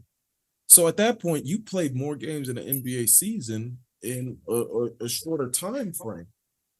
Like, yeah, you got a break from August to about, I'd say, late October, November-ish when high school season starts, depending on, like I said, state you're in and everything. But kids are playing well over like 90 to 100 games, which is like the equivalent of playing deep into the NBA playoffs. Granted, it's a little bit less minutes, but like deep into the NBA playoffs. And I do honestly think that wear and tear on their body by the time that they get to the, let's just say they are blessed enough to make it to the league, it's a lot of wear and tear on your body. Like I was talking about with Lonzo, like how he may or may not be able to play basketball again. I hope he is able to, because he was finally finding his way in this league. But like we see injuries a lot more often in this league. And I honestly do think that that's a part of the problem, is that early wear and tear on these kids.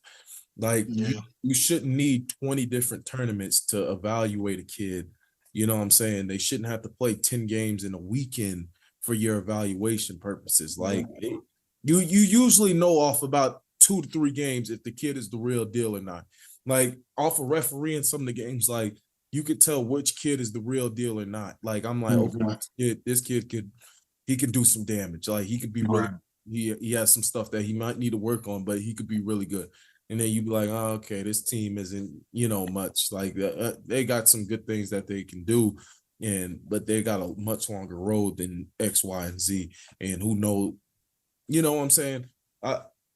Something's got to be figured out with all this, man, because it's not healthy for the kids at all.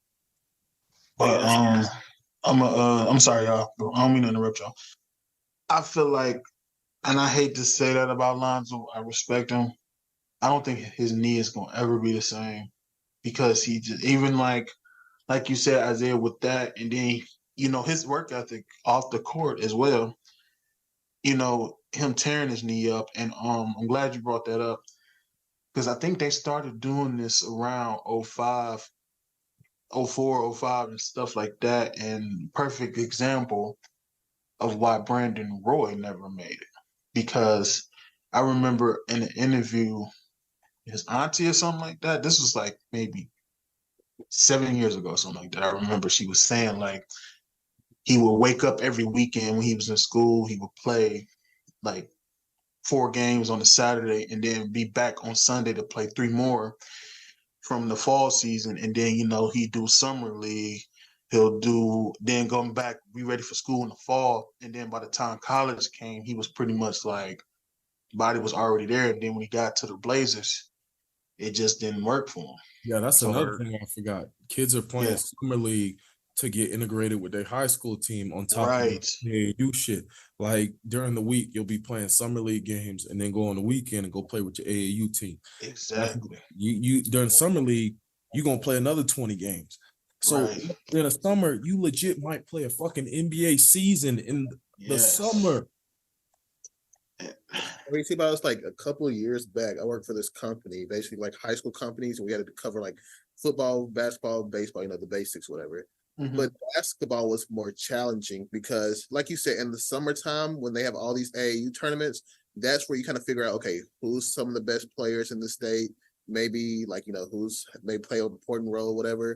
Like when I was there, I'm watching a couple of these guys, and I'm like, they're like 3-4 games in a day. And I'm sitting here like, man, y'all ain't tired or whatever. But like, there's scouts out there sitting there reporting, looking at them 100%, like, all eyes on them. So it's like they have to give their all, or else, you want to look bad in front of the scouts. It doesn't matter if it's your first game, and it doesn't matter if it's your last game. And especially like in a state like where it's Mississippi, like the real basketball players we had come out of the state is like Monte Ellis and Al Jefferson. That's like the only 2 big guys. Damn. So like AAU is like a big deal. It's more big of a deal than high school basketball per se. Mm-hmm. So like for them, it's like basically like you either work your tail off, you know what I mean? Or you might as well just not even show up. You have to be ready to play those 3 or 4 games. And it sucks, man. Like, yeah, you're absolutely right, because like if you look at the recruiting windows of like when college coaches can come watch you play during the high school season, it's like very short. It's like 2 weeks max. During the summer, it's fully open. It's completely open. They can come see you however many times they want. They can make contact however many times they want and things like that. So yeah, like you said, I remember I was watching a documentary. I can't remember what it was, but like they would follow a few high school players around and shit. And one of the kids got injured in high school season, and the dad was talking. He was like, "Yeah, I know he wants to play with his teammates, play with his friends and shit, but." He was like, high school season don't mean shit to us. Like, it's AAU season where we need him to be healthy because that's when the scouts can come see him play. That's where, in a quote unquote, make his bread, to get his scholarship and shit. And I mean, they're right. I mean, because at that point, like, if you go to the big tournaments, such as, let's say, Nike Pete's Jam or a place like here in Vegas where gonna want to come because it's like a vacation as well as I get this recruit here. You're gonna go against some of the big time names and you'll be able to make a name for yourself, and that's just what it is. Right. And then, like you said, with them traveling, like you said, to make a tournament like that, and I think years ago they had that Puma tournament too, to where, I think Puma used to be like everywhere. Not just one place. What I'm saying is all these sneaker companies, they have their own circuit now. They each have Under Armour has a circuit. Nike has EYB. Adidas has their circuit. New Balance got theirs. Yeah, New Balance got theirs. I'm sure I wouldn't be surprised if Reebok, even though they're on the bottom, still got one. You know what I'm saying? Yeah. So it's somewhat crazy in a sense of how things are going. Like it really is. But even like you said, little bro, they just trying to make a name for themselves. They trying to get any spotlight they can. So that's why I said they willing to travel from another state to do this and to do that. And I feel you. I just wish they can, rest. Yeah. Sorry, but I know you're trying to make it big, but rest. I'm sorry, Jay. Go ahead. Yeah, go ahead. Like, not to mention, like, high school basketball and college basketball basically start at the exact same time. It's like almost like basketball takes all the way to March. Usually, like basketball, high school is like January, February.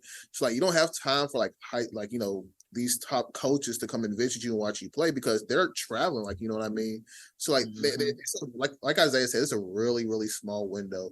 And it sucks that AAU is the way they have to get noticed because, like you said, they're playing a lot of games, you know, they're tired, exhausted, you know, and that's when injuries can start to form up. But like it's just basketball, like, you know. Crazy, man.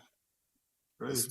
It's tough. These kids are they're working a lot harder than usual sometimes. And, you know, it sometimes it takes the work. But like you guys are saying, to play back then, you guys would play at most 2. But now they're just going back to back to back to back. It's like, hell, Dre, they could be there all day. All day. Yeah, that's what I was like. They can, sometimes like I done seen the high school close about 7 o'clock. They'll be open about 6 or 7 in the morning, and they won't, let me get something. Nigga.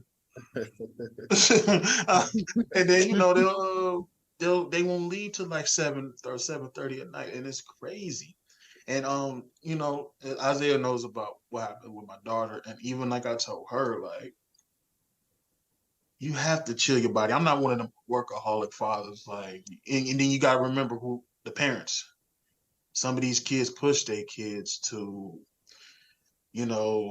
do this, and I done seen parents they overtrain their kids to where I didn't see kids in the hospital before. I kid you not, little bro, or my brothers, excuse me. I had this kid on the football team. He was Asian, and he had some speed. He could catch, good receiver, and he had cellulitis. But only the team knew. He was scared to tell his father because his father was one of them, like, go run bleachers, go run hills. He would have him overworking his son. So it was to a point where he passed out one day in practice. And even the doctor said, rest. His father was like, no, this is not serious. And they end up amputating his leg because that cellulitis spread. And because like I said, I didn't know. I'm a high school kid. I don't know. All I seen was this big rash he had on his leg. So I'm not a doctor. I don't know. But they told him to rest. His father was like, are you good to, is this going to hurt you? He was like, son was like, no, I didn't want to disappoint him. End up coming to that practice, and then he passed out, and they took him to the hospital. Next thing you know, we seen him, his leg was cut off. And that hurt my soul. To see a greedy parent like that, and you didn't ruin this kid's dream. So I hope and pray that there's no more parents like that, even though that there probably is. Your kids need to rest, y'all. So I get where you coming from. I get where everybody coming from. Just rest. Yeah. You don't need to overwork them like that to a point like that. Yeah. Because that was sad. That was sad. I hated that happened to him. And that's what it is. He was thinking purely of himself and not the health of his kid. Exactly. That irked me even more, but no, not at all. Yeah. AAU coordinators, tournament coordinators, y'all gotta figure something out, man. Y'all exactly to the ground. Something's got to give. Like something's truly got to give because I get that we want our kids to be active and keep them out of trouble and things of that nature, but that 80 games in the summer, this way. Yeah, 80 games in the summer ain't. It's not it, bro. It's really not it. No, it's not. Alrighty. So crazy enough, when I was refereeing this weekend, and like you said, we'll be in the gym from like 8 o'clock in the morning all the way to like 10 o'clock at night. I saw a few NBA players this weekend. Kendrick Perkins, he had a lot to say while I was refereeing. I'm not gonna get into that here. Yes. I kind of want to get into it. Let's just say some words were said. Some words were said. That's all I'm gonna say. When you put that in the group chat, I was gonna respond and be like, "Let's jump them," but I I ain't gonna lie. He for real 6'9", 6'10". That boy tall. And Listen, bro. I'll fight with you. I'll take some punches, but I'm gonna need your help. yeah, we have to go for that boy kneecap for It's real. all good. I'm gonna need your help. The next player on our topic that I did see was Trae Young. He was in the building for his younger. He has a team on the Adidas circuit that his younger brother plays for, and I didn't referee that game, but I did look up, and then I was like, oh shit, Trae Young in the building. Had some nice jewelry on. Outfit wouldn't necessarily have been my choice, but the brother looked good. A lot smaller than he looks on TV for sure. Not height wise, but like he don't have any body fat on him. Like that guy is fit, like for real. So he definitely takes care of himself. But by his fellow players, he was voted most overrated in the league. Yes. Really? Yes. So, how does that work? Yeah. I guess they asked the players who's the most overrated player in the league, and they said Trae Young. I think they did like 100 or 150 players from the poll, and they kind of like asked them like a few questions. I think that was like one of the main questions that kind of got answered, and I think Jalen Brunson was always also on that list. Him, Jimmy Butler, Siakam. Jimmy Butler was on that list. Yeah, but it was Jimmy Butler. Butler is on the most overrated list. You said what? Butler's on there? Yeah, Butler was like 2%. He wasn't, like on the top, but it was still kind of disappointing to see Jimmy Butler on that list. But so I don't know. What the fuck kind of list is this? It's funny. I don't know if I can call Trae Young just overrated. Because like I can't call him overrated. Okay, I got you guys. Besides other players that were in the mix, you know what I'm saying? But here's the top 5 overrated players. Trae Young at number 1, Julius Randle at number 2, tied with Pascal Siakam, Jimmy Butler, tied with Rudy Gobert and Jaren Jackson Jr. Okay, I think for sure Randall is definitely overrated as fuck, so he deserves to be on that list. Who you say, Trey? Julius Randle. Okay, I agree with Julius Randle. He should be on there. But as far as Trae Young and Butler, yeah. Oh yeah, no. As far as Trae Young, Butler, hell, they I don't. The fact that they're even on that list. Why ain't half the Knicks on there? Why RJ Barrett sorry ass ain't on there? I think everybody knows about RJ Barrett at this point in time. Yeah, I think RJ Barrett has been. I guess he ain't even overrated. He just sorry. Yeah, but I like that more. Trae Young, he's not overrated though. Damn, that's disrespectful. I ain't gonna cap. Damn, you're making a list like that now? Like, what the hell? That's wild. Yeah, it was voted by the play. It's voted by players. So, there's some haters. There's some haters. That's wild. Yo, Trae, you better go off this season. He gonna see that. Trey gonna see that. Like I said, Julius Randle, of course, and Jimmy Butler, but Jimmy, Jimmy Butler is on. That's just a really shocking, dang. I think I Jaren Jackson also. Really? Jaren Jackson, I can kind of understand just a little bit, just because he fouls so much that sometimes he ain't even playing the full game. But yeah, you got an argument. He's arguable though. He's arguable. Even then, he won. Didn't he win Defensive Player of the Year this year? I mean, I don't know. I think he had averaged 3 blocks a game, something like that. It's crazy. You want to hear who else is on this list? Yes, please. So your boy RJ Barrett was right below Jaren Jackson Jr.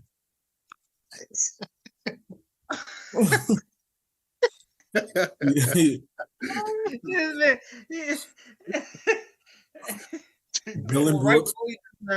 Yeah, take off that list. Man. Dylan Brooks. DeAndre Hunter should be on there. No. Him Draymond Green is on that list. Really?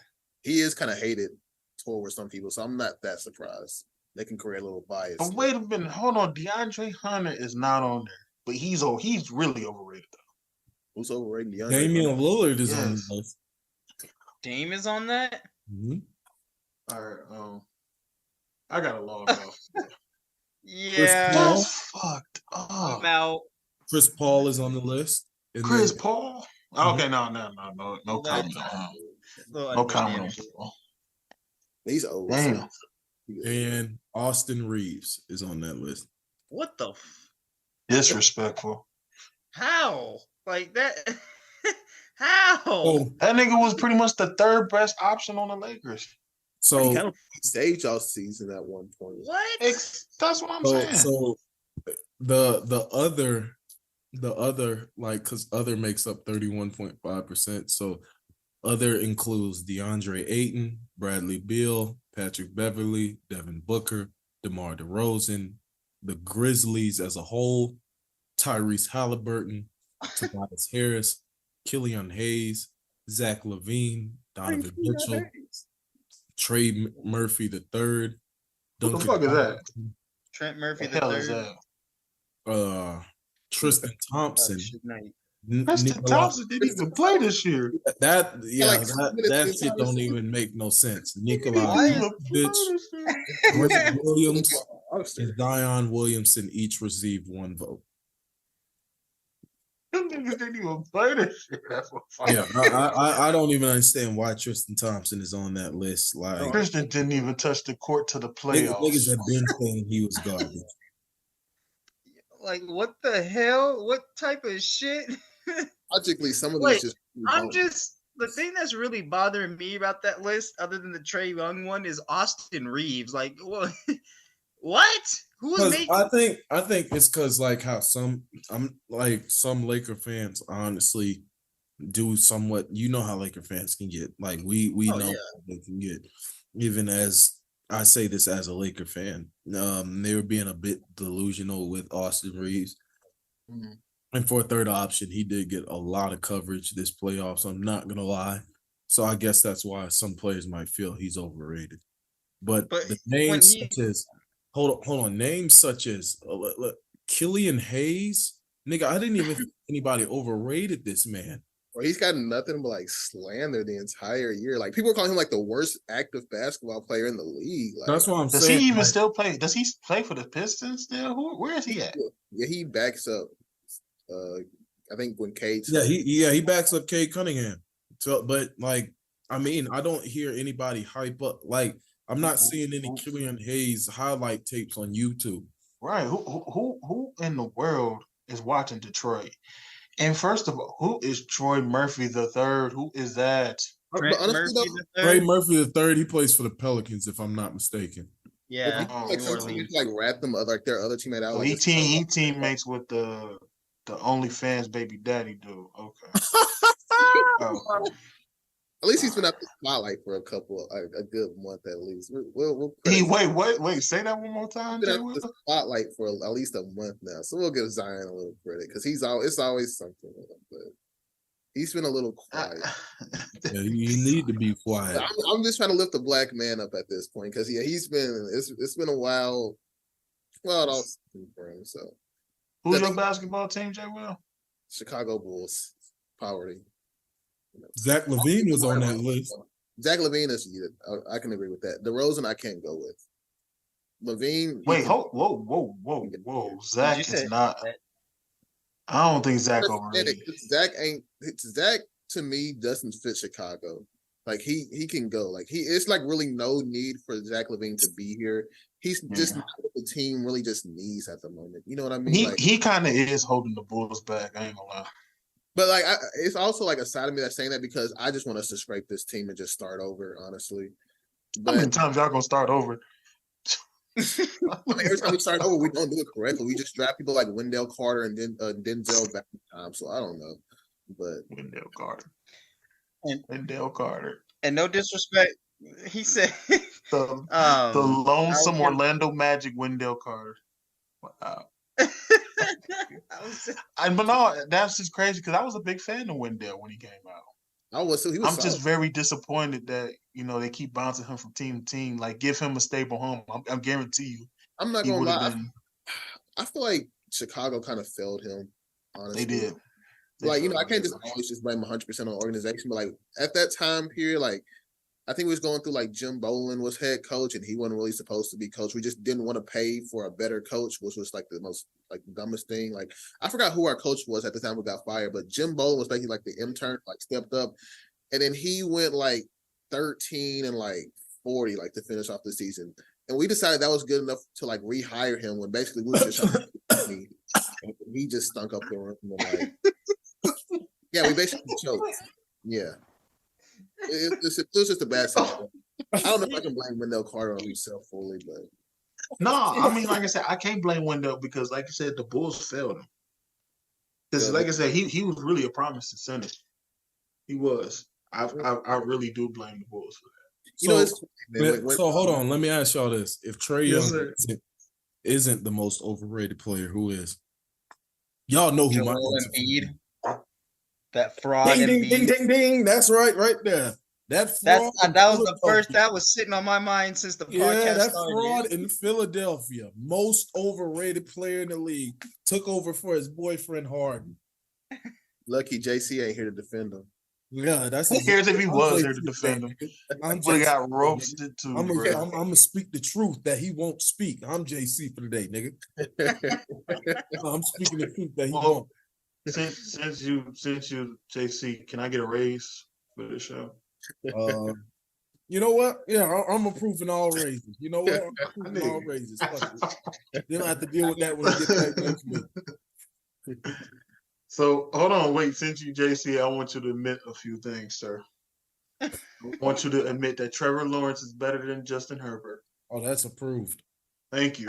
I want you to also approve that Carmelo ain't shit. Approved, absolutely. Approved over here as well. I want you to. No, it's cool. I ain't gonna say no more. He's gonna be pissed and when you have to say Jokic is Jokic. He gonna edit this part out. But I love you, JC. Man. I miss all this shit out. I ain't gonna lie, I miss you, bro. I miss you, bro. We hope you're doing all right, JC. Having some fun at your expense, dog. So Jay Will and Marv, who's y'all's most overrated player in the NBA? I can't argue that bum number 21 is definitely three for three. Come on, Jay Will. You know, I'm just trying to think of like who could be like as overrated as Embiid, and I love Embiid, but like why? I don't know. I followed him since like college, so like I kind of come on, just go ahead and say his name. I can't think of like a more overrated player than him. Oh, so that's 4 for 4. It's Joel. That's pretty much 4 for 4. I ain't gonna cap. Next week, my opinion may change, but as for right now, yeah, it's probably Joel. Nah, it's all right. You don't got to change it. It's all right. I hate to say it. You know, I hate to say it. Perfect. Let me tell you something, brother. It's perfect that way. It's perfect that way. I'm telling you, perfect. You got to change the end. Perfect. I couldn't have said it any better myself. Absolutely magnificent. Magnificent. 4 for 4. We've never had it. Yeah, man. Yeah, but the overweight Romeo who just retired was definitely the most overrated to me. Absolutely. If y'all want to go most overrated of all times, Carmelo's number 1. Karl Malone could be number 2. Can you explain Karl Malone a little bit? I just feel like Karl Malone was just. I feel like Karl Malone was just a stat stuffer a little bit. He really didn't really care. I feel like John Stockton cared more about winning than he did, in my honest opinion. Like I said, I wasn't in the locker room, Jay Will. I don't know nothing, you know. But just by watching, we know what Karl Malone was caring about. He was caring about the other shit. Yeah. But I feel like, you know, he's up there with the most overrated. Y'all might disagree. DeMarcus Cousins is kind of overrated to me. DeMarcus Cousins is by far one of the most overrated basketball players of all time. Okay, yeah. I sit up here. Hold on. I sit up here and slander Joel Embiid. But in no way, shape, or form was DeMarcus Cousins better than Joel Embiid. No way, shape, or form was he better than Jokic. Right now, he would barely. I saw that tweet. Like nigga, bro, he shot 45% from the field as a fucking center, and I'm supposed to sit up here and please explain to me How the fuck you average more turnovers than Prime Westbrook as a center, and you gonna sit here and have me believe that, oh yeah, you would have been down. Get the fuck out of here, bro. Yeah, he definitely wasn't touching either one of them. I don't know why they were saying that on Twitter. Bro, like, stop fucking playing with me. It happens every time they post this highlight tape of him putting up garbage stats, inefficient, on and not making the playoffs. People told me I'm for wanting this dominant force to make AC. Like I said, bro, I'm not asking you to, bro. You never made the playoffs outside of like until you got traded. You know what I'm saying? I'm not asking you to go get the number 1 seed and beat out Kobe, Steph, and every. Just get AC. Make the fucking playoffs. That's all I was asking. You can't do that, man. Get the fuck out of here. You're absolutely up there. Is Bradley Beal overrated? I don't know, because like people don't really. I'm not gonna say nobody overrates him, but I don't really see people sit up here and say, "Oh, he's a superstar that can carry you to a championship" or anything of that nature. Like they kind of at this point, like right now, he's kind of is a like you said, a stat sheet stuffer in a sense. Like, yeah, he's gonna go out there and get some buckets, but like you're not really gonna win that many games with him being your best player. Blake Griffin overrated, and Kyle Kuzma. I'll say Blake Griffin. I'll say Blake Griffin with the Clippers was somewhat overrated, but with the Pistons, he was actually underrated. Yeah, that those few couple years, especially that year when he took them to the playoffs, he was very because him and Andre Drummond was pretty much the leading guys who took him to that AFC. But yeah, I say Clippers. Blake was definitely overrated. I think Drummond was overrated as well. Oh yeah, Drummond. Yes, of course. Yes, of course. It hurt, bro. It's once again, it's like because I like these dudes. You know what I mean? Like Drummond, big freak of nature, but pause. But like he was so dominant inside the paint. But sometimes he would be lazy. Like the man would average like 15 rebounds a game. But, like he's not like giving it like 100%. Like you could kind of tell like he would like slowly come back on offense. He's not playing as strong against other centers. Like Joel Embiid exposed him so many times. It was kind of crazy. I kind of laughed when Andre Drummond joined the 76ers for that 1 year too, because I was like, but you know what I mean? Like he's definitely one of those guys I think prime-wise is overrated. Career-wise, maybe it's just because I'm a fan of the organization. I've kind of seen it, the bias with forwards are fan, but Derrick Rose is another name because of that MVP. He kind of like solely has like those few all-star or like, I don't even like to count all-stars, maybe like first team, all NBA, whatever. Like, I don't think this could be a hot take. I don't think it's a hot take, honestly, but I don't think he's a Hall of Famer like some people try to make him to be. I don't think his resume is that big enough. But I also have to look at like who, like the NBA, like so many people nowadays be Hall of Famers. Like Kyle Lowry may be a Hall of Famer, and I don't think honestly that he should be one. And he may even get a bid. So like it's tough for me to like, it's not that hard to be a Hall of Famer in the NBA. And if Kyle Lowry gets a Hall of Fame, I will never speak on camera again. And I honestly, I only feel like if he does become he's gonna get in the Hall of Fame likely. Damn. Yeah, the only reason I feel like he's gonna be in that conversation is because of that ring he has and who he got it with. That's the reason why he's in that conversation, because he finally got that. Lowry was like a low end top 10, top 15 point guard who just so happened to finally get a ring. He was like consistently in that, like, in that span of consistent point guard. So like he probably would get in, but just by like a hair. And I don't think he should, but wait a minute. Hold on. Tell me, y'all. This is off subject. Dre, you in Boston? Oh no. I don't go till next month. Nigga, why the fuck is it daylight and it's 9 o'clock? Where you at? It's 5 o'clock. It's 6 o'clock over here. Oh yeah, you West Coast niggas, man. Are you West Coast? I didn't even know. Yeah. Wow, I'm looking like, wait a minute, am I tripping? This nigga will magically record this earlier than I know about? No. It's still light outside. Version of it. Niggas is this light up. Jay, where were you at? I'm in Mississippi. It's like 8:19 here, bro. Like It's getting dark. Y'all niggas, It's getting dark as fuck over here. Like, what the fuck? Why this nigga got light outside? That's why my Damn, street So, light. Oh, I think this one will probably be the funniest topic. Pat Bev, always with the hot takes, man. Bye-bye. He says the Clippers would have won the championship if it was not for the bubble. My brother in Christ, y'all were up 3-1 and still fucking lost. Hold on. Who did they lose to? Denver. Yes. So, JC, who did they lose to? It's just so funny because JC even said he had them as his favorite that year, which is sad as a Laker. Yes. That's disgusting as a Lakers fan. That's a Lakers fan is wild, honestly. That's kind of nigga. I will never have the Clippers as my favorite. I don't care if they had got prime Jordan. They got something over there. That's LeBron, Kobe, nigga, every player imaginable 1 through 12. No, not happening. That must suck though to be a Clippers.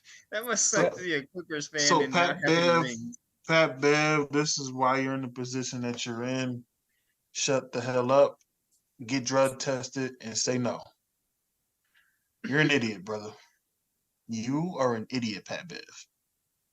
So no, you make no sense whatsoever. No, y'all wouldn't have won.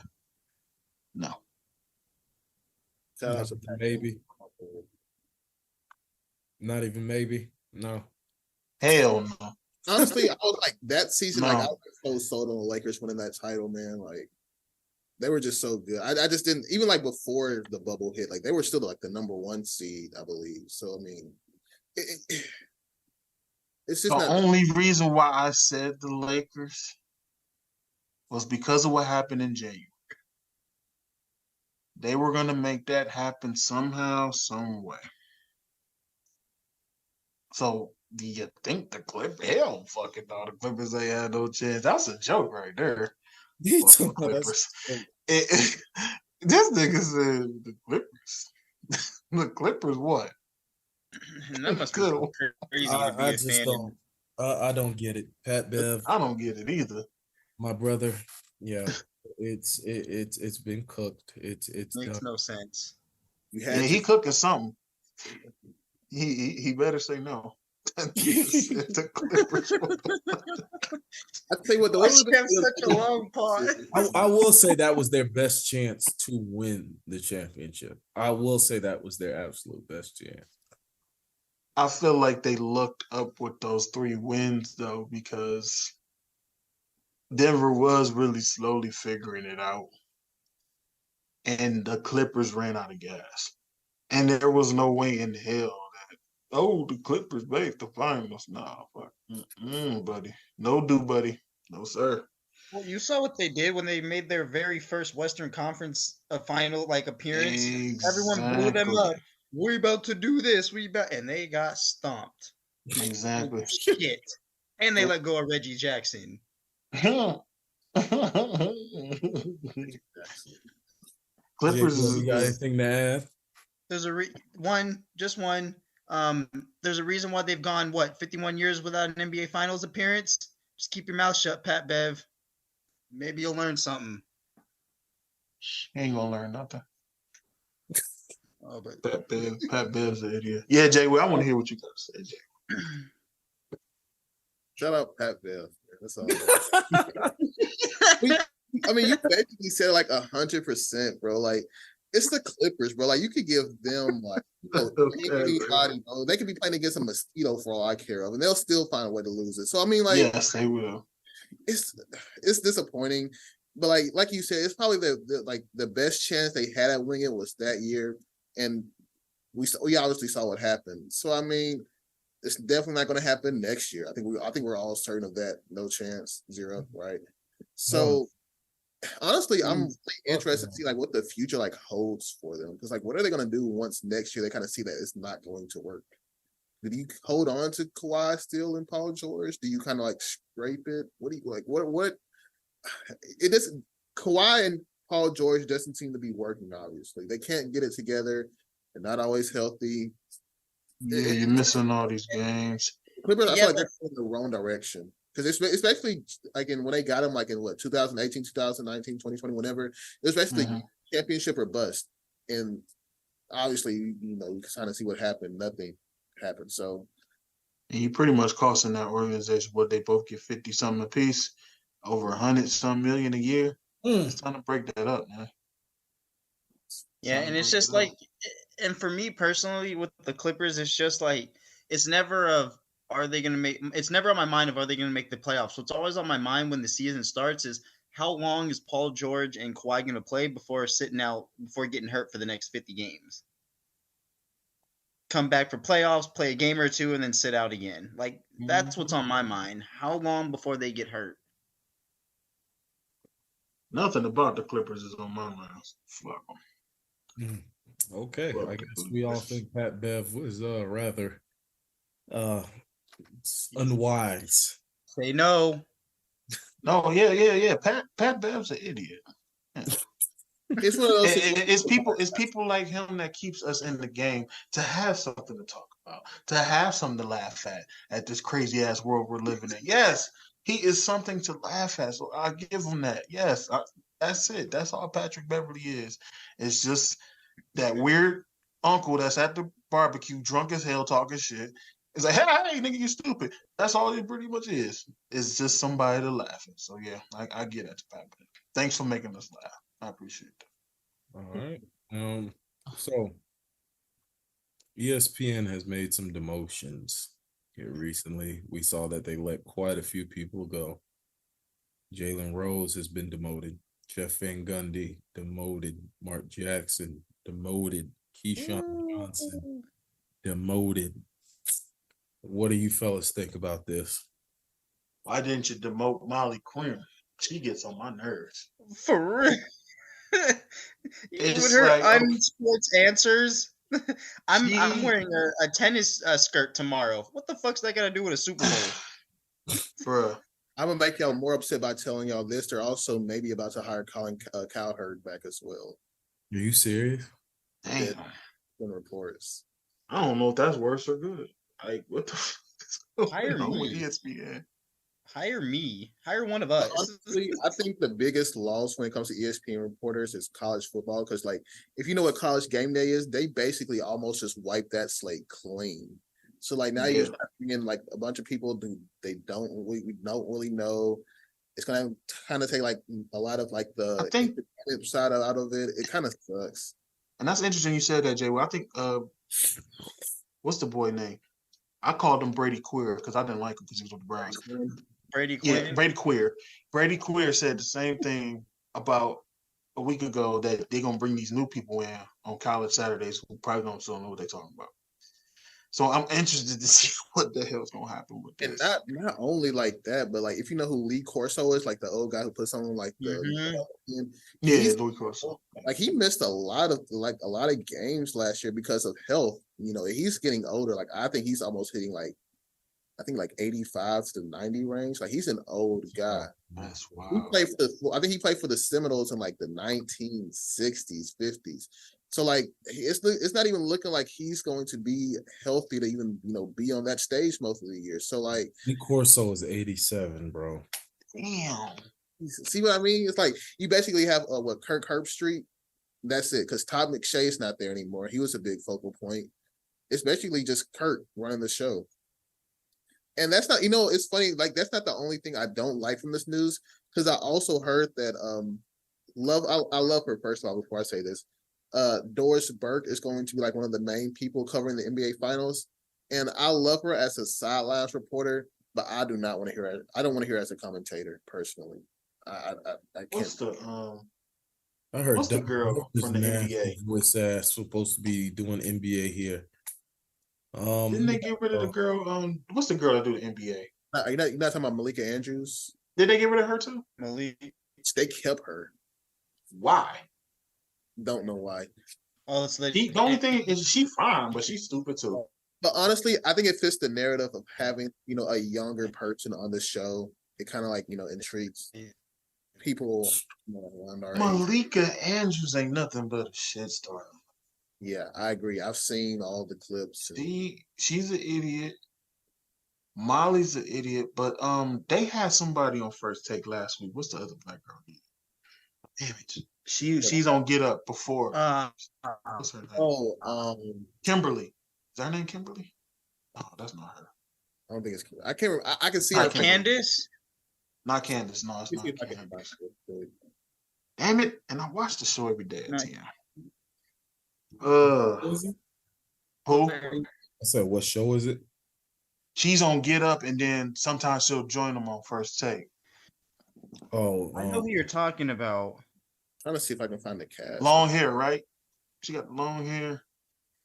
Mm-hmm. And then you got Monica McNutt too. So she knows her basketball. I would keep her. She's dope. And then it's the other one. It's the other black girl. She be on Get Up. Another Maria Taylor. What is her name? Damn it. It's at the tip of my tongue. So I can't even find them. But like, yeah, it kind of sucks though, bro. Because like they're losing a lot of good people. They losing a lot of people, man. And it feels like the people who deserve to leave stayed. Like, it's just very tough right now for ESPN. I don't get why. Was it but why are they doing all this? Are they trying to save money or? Now, I don't know how true it is, but apparently they signed Pat McAfee to like a mega deal, like a really, really big deal show. I hope Kimberly Martin. Kimberly Martin, that's her name. I hope that's not the reason why. It's because they just wanted Pat McAfee, which I don't know if I believe that or not. But it probably also has something to do with just budget cuts in general. They've probably been losing some money. Yeah. They don't cover, I won't say they don't cover as much, but like with streaming services now, ESPN Plus not really all that. Like most of the show, like I don't like NBA League Pass probably like sells a lot. You got NFL. There's a lot of like different streaming services now to honestly watch not only talk shows, but like like we have like podcasts are coming increasingly like listen to. You have, like I said, a lot of streaming stuff is going on. Not to mention we live in a day of age of social media where like, you don't really have to watch ESPN to like know what's going around in the sports world. You know what I mean? So I feel like it's you're right. Basically because like, there's more social media and other ways to get this news besides watching ESPN. I feel like ESPN is kind of like, realizing that now. And it's like, oh, shoot, listen, we have to make budget because they didn't, they don't push social media like that. That's usually like your Bleacher Reports and, the other small basketball outlet, Facebook pages they have. I just don't think they were prepared for the future. And it's kind of hurting them. It's even their first line of cuts too. Steven, they say there may be more cuts in the future, but see how that goes. So do y'all think the ESPN like dominance is dying? Because it was a little slowly. It's slowly dying. Yeah, I think I read like yesterday, like FS1 is getting more viewers than ESPN is now. Wow, like that's crazy. But that's why I feel like even with the whole allegations against Michael Irvin, even though that's kind of like proving that he really had nothing to do with that girl, I feel like that's why they didn't bring him back was because I felt like they was going to do some type of cuts anyway. So I just felt like that's probably one of the reasons why they didn't want to bring him back either, because he was kind of expensive too. I low-key still feel bad for him after that incident. Me too. I definitely feel bad for hhim. Because he was definitely one of my favorites to watch on Mondays. He was a very likable guy as well. You know what I mean? Right. Like, very likable. I hate it, man. I hate that they did that to him. All right. So what we're gonna do to wrap this up is MLB trade deadline just passed. So I'll let Andre go first. How do you feel about the trade deadline? How do you feel your team did? Who do you think won the trade deadline, and who do you think lost the trade deadline? Honestly, for me, the Giants really didn't make anything. They didn't make too many massive moves, nor did the Dodgers. I don't think they made any. It a couple moves, but like you said, massive definitely did not. Definitely not. Yeah. Oh, yeah. No, I think for sure some of the people who did win, who definitely won the trade is the Baltimore Orioles after getting Jack Flattery from St. Louis. Yes. Dude, let me tell you something. The Baltimore Orioles, I want to see them do something this postseason because not only are they just Wait a adding minute, more. hold on. Is that a race thing? Orioles? I thought they was the Oilers, nigga. No, No, the they're Baltimore Warriors. Orioles. You're thinking of hockey. Oh fuck y'all. Uh, I'm stupid, man. Don't listen to me. I'm like, wait a minute. So Baltimore, not only did they get a real good player in adding their, and strengthening their bullpen in Jack Flattery, but they also have a really solid young guy in Gunnar Henderson. Mhm. I think about the Orioles is they're not just beating teams below 500. They can beat teams that are above 500. So they're proving that they can win on both levels. I think the A's are already done. They're stupid and they're just dumb. They made no type of trade. Well, they're doing what they always do. Either they don't make any moves or they trade away. The only reason they're not sorry, I didn't mean to cut you off. The only reason they're not making moves is because of Fisher. Until they officially make that move to Oakland, he's going to sit there and continue to bomb games. He purposely didn't get anybody. He traded people and purposely didn't get anybody. Like, they're 28-76. They are the new Orioles. They're going to be the team that loses 100 games until his ass is out. That's crazy. Said that with your chest out a little bit. No, I mean, he's not wrong. He's definitely not wrong. A team that's still, honestly, I will say too, another one that's really, because for the Toronto Blue Jays, they just lost Bo Bichette. So I feel like they should have made some, through the deadline. I feel like they should have gotten a couple of people because of reasons like this. But Bo Bichette is the core of that offense. These guys rally around him. And Vladdy, he's not having a really solid year this year. So unfortunately, I hate to say this, but all the pressure's on him now moving forward. Yankees didn't make moves. Sox didn't make the moves. And they're the teams that need to win damn near every game. Yeah. And I'm really upset that they didn't make any moves because they certainly should have. I've heard like the Yankees management in general is just really, really bad this year. Like they can we not talk about the you look at Yankees? them Well, we can't talk about right now. 55 fucking wins. That pisses me off. And it's not even just the simple fact of the 55 wins, but they're sitting. The Mets got fighting 50 last wins. place with the Sox in that division in the AL East. That's right. And the Mets only got 50. And they just traded Justin Verlander. Yeah, smart. And they just traded Justin Verlander. But it's cool. Shout out to the Cubs yesterday. And did you hear, Isaiah? That the Dodgers had Verlander on their list, but he and another player were like, nah, we're good. Yeah, I heard Verlander was looking to go back to Houston more so.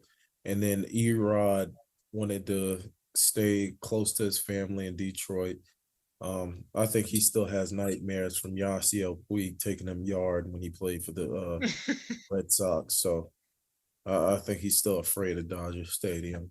But Verlander, he was in a very expensive option, not gonna lie. But I think part of me my heart wants to believe they're somewhat sitting this out for the Ohtani sweepstakes this upcoming summer, because we all know everybody's gonna put their best foot forward to try to get arguably the greatest baseball player of all time. For sure. So we'll see.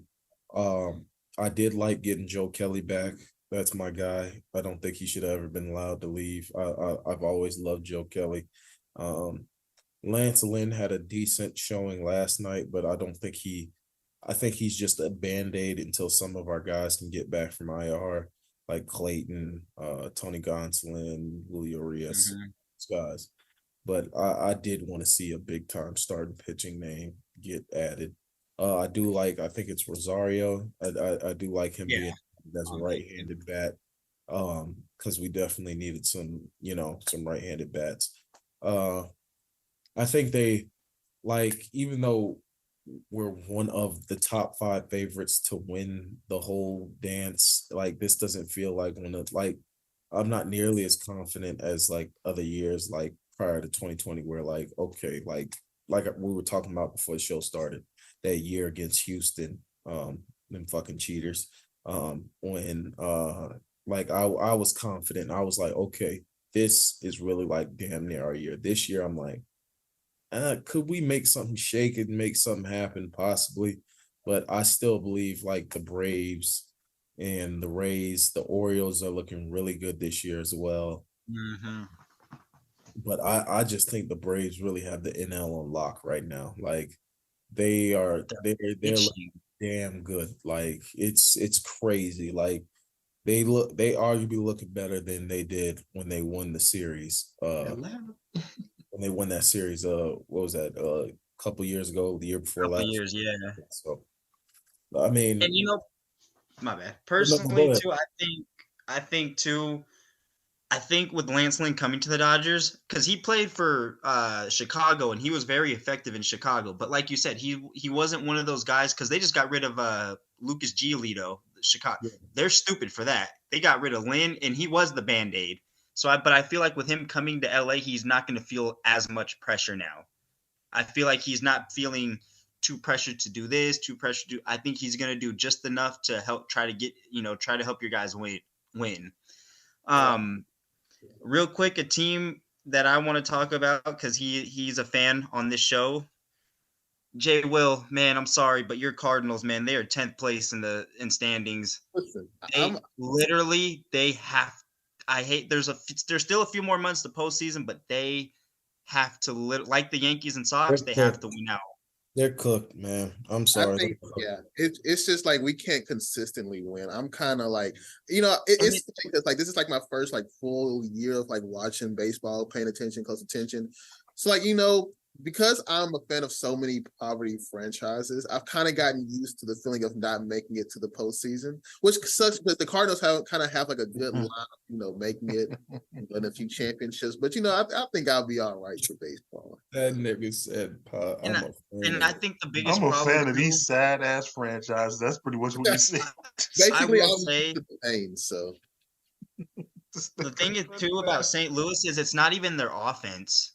It's not even it's all bullpen. Their offense can give you 5 or 6 runs. They're consistent when it comes to scoring, but the bullpen, bro, when you blow 21 games, don't expect to win much. Like that's Did they what's even killing win them. 50? Did they even get to their 50 win? They're 41. They're 47 and 61. Oh yeah, it's over. Y'all got a long way to go, Jay. Yeah, bro, it's over. Also, like it's because I got a ding on my phone, baseball wise. I don't know if you guys heard this. Yankees if I pronounce it wrong, correct me. But Domingo German reports who won't play again for treatment for alcohol abuse. Yeah, that just broke today. Herman. Yeah, Herman. There you go. I'm sorry, it's Herman. But he's had alcohol abuse for the last couple of years. It started at the bubble.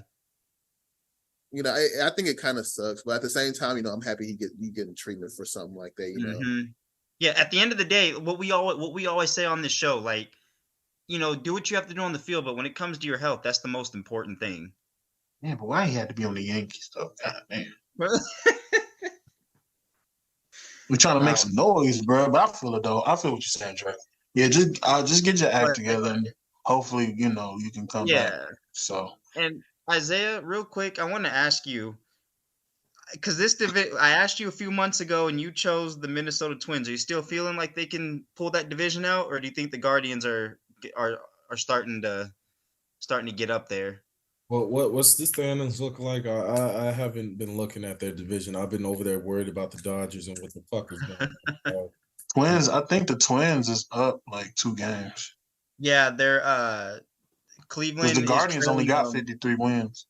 Yeah, they're trailing them by 2.5 games back.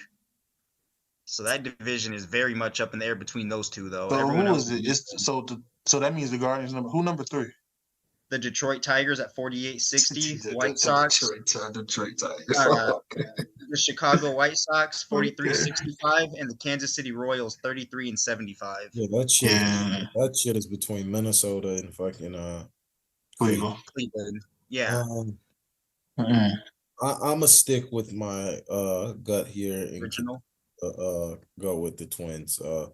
They're still the only team with a positive run differential in that division. Nah. I'm since I lived there for a few years, I'm gonna go with Cleveland. They could. I mean, they're not far off pace. It's not. It wouldn't be insane. I'm gonna give them. Guardians of the Galaxy a little bit of hope. I'm gonna. It wouldn't be insane for them to. I'm gonna pick the Guardians to win that. And what's crazy is my San Francisco Giants are tailing the Dodgers for that first place spot by 2.5 games back. We need y'all to lose. Keep dreaming. Keep dreaming. Keep dreaming. Oh. Keep dreaming. Mm-hmm. Keep dreaming. Damn, and we're both 5-5 in our last 10. It's just crazy. The Reds were thought to be tanking for like the next 5-6 years, and then now they're do this shit. Man, they're up there with the Dodgers, like 59, 60 wins. You know what I'm saying? I mean, like I said, I just still feel like Atlanta is running away with the NL. Oh, yeah. It's gonna be another parade in the city. Tampa Bay is starting to get back to how they were playing at the beginning of the year, but we'll see how long that can go. Tyler Glasnow has been he had an incredible day a few weeks ago against the Yanks. Yeah. I just want one thing from y'all. Before I know this is off topic. Before I pass away, I want to meet every single last one of y'all, and I want us to do a live show. Okay. Sounds good. Like for real, like no computer, one panel, all of us, and I'm gonna get with JC on that too. I'm gonna, if I gotta make it happen myself, if I pay for y'all niggas to come to Georgia, I don't care. I will make it happen. What part of Georgia? You in Atlanta? Don't disrespect me. No. You said I heard Atlanta. I'm just messing with you. I'm in Tequila. I'm like 45 minutes from Atlanta. Yeah, I've heard of it. Yeah. Yeah, so I hate Atlanta though, bro. Yeah, you fine. I'm in Georgia every now and then, so yeah, I'll definitely tell you next time. Yeah, hit me up, Jay. Hit me up. I know Isaiah's supposed to be coming, so yeah. I'm fingers crossed, depending on how refereeing goes. Oh yeah, I feel you. But just take your time. We're gonna make something happen. If I drive back, I will be passing through Atlanta this time because I decided to take that route this time. So, like the plan is like it just depends on if I'm refereeing, because if I referee, then I'm gonna have to stay on this coast anyways, and I'll only be able to fly back for the holidays. So I'm not saying I'm gonna die sometime soon. I just want to say, I want to make it happen. Knock on wood. Me and you both know, like we talked about it. Like just life is very short, and I feel you, man. Every day, be grateful for the people that you have in your life. Especially that accident scared the shit out of me, y'all. I ain't gonna even cap. So every single one of y'all, I'm grateful for. Most definitely. Y'all often praying that God watches out for y'all, protects y'all, guides y'all each and every day. And just like I said, if y'all ever need me, hey, just holler. Like I'm a message, phone call away. If you ain't got my number, you need it, shoot me a message. I'll give it to you. Yeah.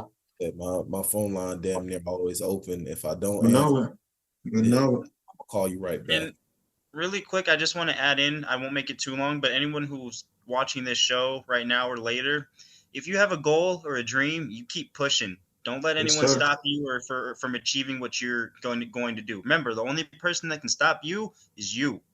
No one else should be telling you what you're capable of doing and what you're not capable. Only you. Facts.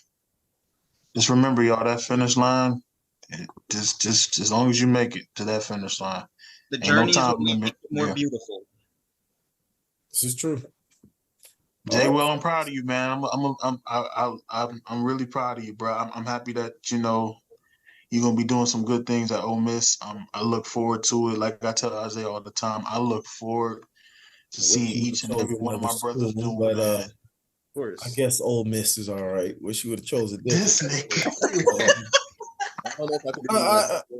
It's just with all the thing with Ole Miss is they fucked up Florida's perfect season, and I will forever just want to piss on their grave for that. Like, you're lucky because the last time for this podcast, I was trying to get the crying Tebow as my background from that game, but I couldn't save it. So that's messed up. That's messed up. Okay. It ain't about you being that old, mister. I'm just glad you're a young black dude doing your thing, man. I'm proud of you, for real. So I look forward to seeing what you bring to the future, and I'm gonna be watching you, bro. So I appreciate And it. we have to best of definitely. luck to you this upcoming semester, because yes, sir. And if you need something, Jay Will, you got me on Facebook. I'm a message away. If you need the number, I'll message it to you. Like Dre knows the same. I'm a text or a call away, y'all. So if I got to I'm walk to excited. y'all, I'm if I got excited to walk because to y'all, I'll get to y'all. It's gonna take some time, but I get to y'all. and real like quick, too, I'm excited about Jay Will because I'll be talking to him, like throughout the show, like when we're not on the show, and some of the intelligence that he brings to sports, his knowledge, I'm like, you're one of us. You fit right in. So I'm really excited. Don't snooze on this guy or you'll lose. Oh no, I ain't snoozing Thank on you. him. That's Mr. Florida right there. like I said, man, I ain't necessarily snoozing on him, but man, nigga, I'm allergic to that Ole Miss shit. That's all I'm saying. I'm allergic to that shit. But no, But, like I said, y'all, I'm always y'all. wishing you the best. I'm always hoping for the best for you, like, bro. Yeah, That's I love y'all, man. phone call away. Love you guys. I love you too. Little homie, that Jets jersey coming soon. Yeah. So that Jets jersey coming soon. That reminds me, Marv, I got you. I went shopping the other day, and I thought about you. Pause. And I saw this beautiful Mac Jones jersey sitting up there, and I was like, damn, I really got to give Suge Knight his jersey. This nigga said Suge Knight. I really got to give. Yeah, when you take the cap off, you look like Suge. I thought you said it was going to be a Tom Brady jersey. No, I want to get you a Mac Jones one. I want you to get the newer generation. I want you to enjoy it. I want you to take pictures when you're wearing it. Yeah. I will. But you got to get me my Aaron Rodgers jersey. Especially when I got a shit in the bathroom. I'm gonna wear it. Yeah, it's kind of like, I'll wear it. No, I'm serious. I'm gonna get you one. I'm gonna order you one, and then I'm gonna send it to you. No, listen. If I get you Aaron Rodgers, you get me Tom Brady.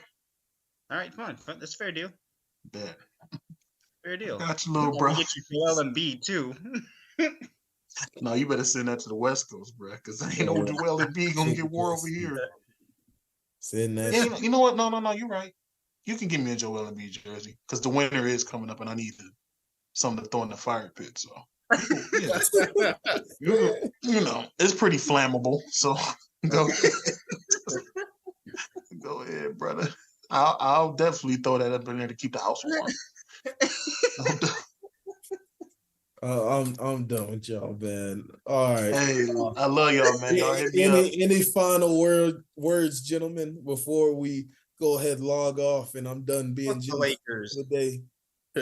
I just call me when that prediction episode happens. I can't wait. Do you guys have your top 10 receivers already in your head? Yeah, yes, sir. Yes, sir. Yes, sir. Will, any last words? No. Shout out my friend who's turning 21 tomorrow. Levi, if you're watching, happy birthday. Happy birthday. Happy your birthday. So happy birthday. Happy birthday. Live it up. I'm like the Colts. My last words is JC. Yes. Embiid's a fraud.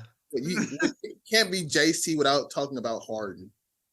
No, I got Eminem is garbage. So that's why we're gonna end this off, man. Eminem is trash. So that's my last words is JC. Fucking lucky. I love you, little nigga. All Sports Show. I'm glad y'all kicked it with us. Holla, we'll see y'all next time. Peace out, players. Yeah.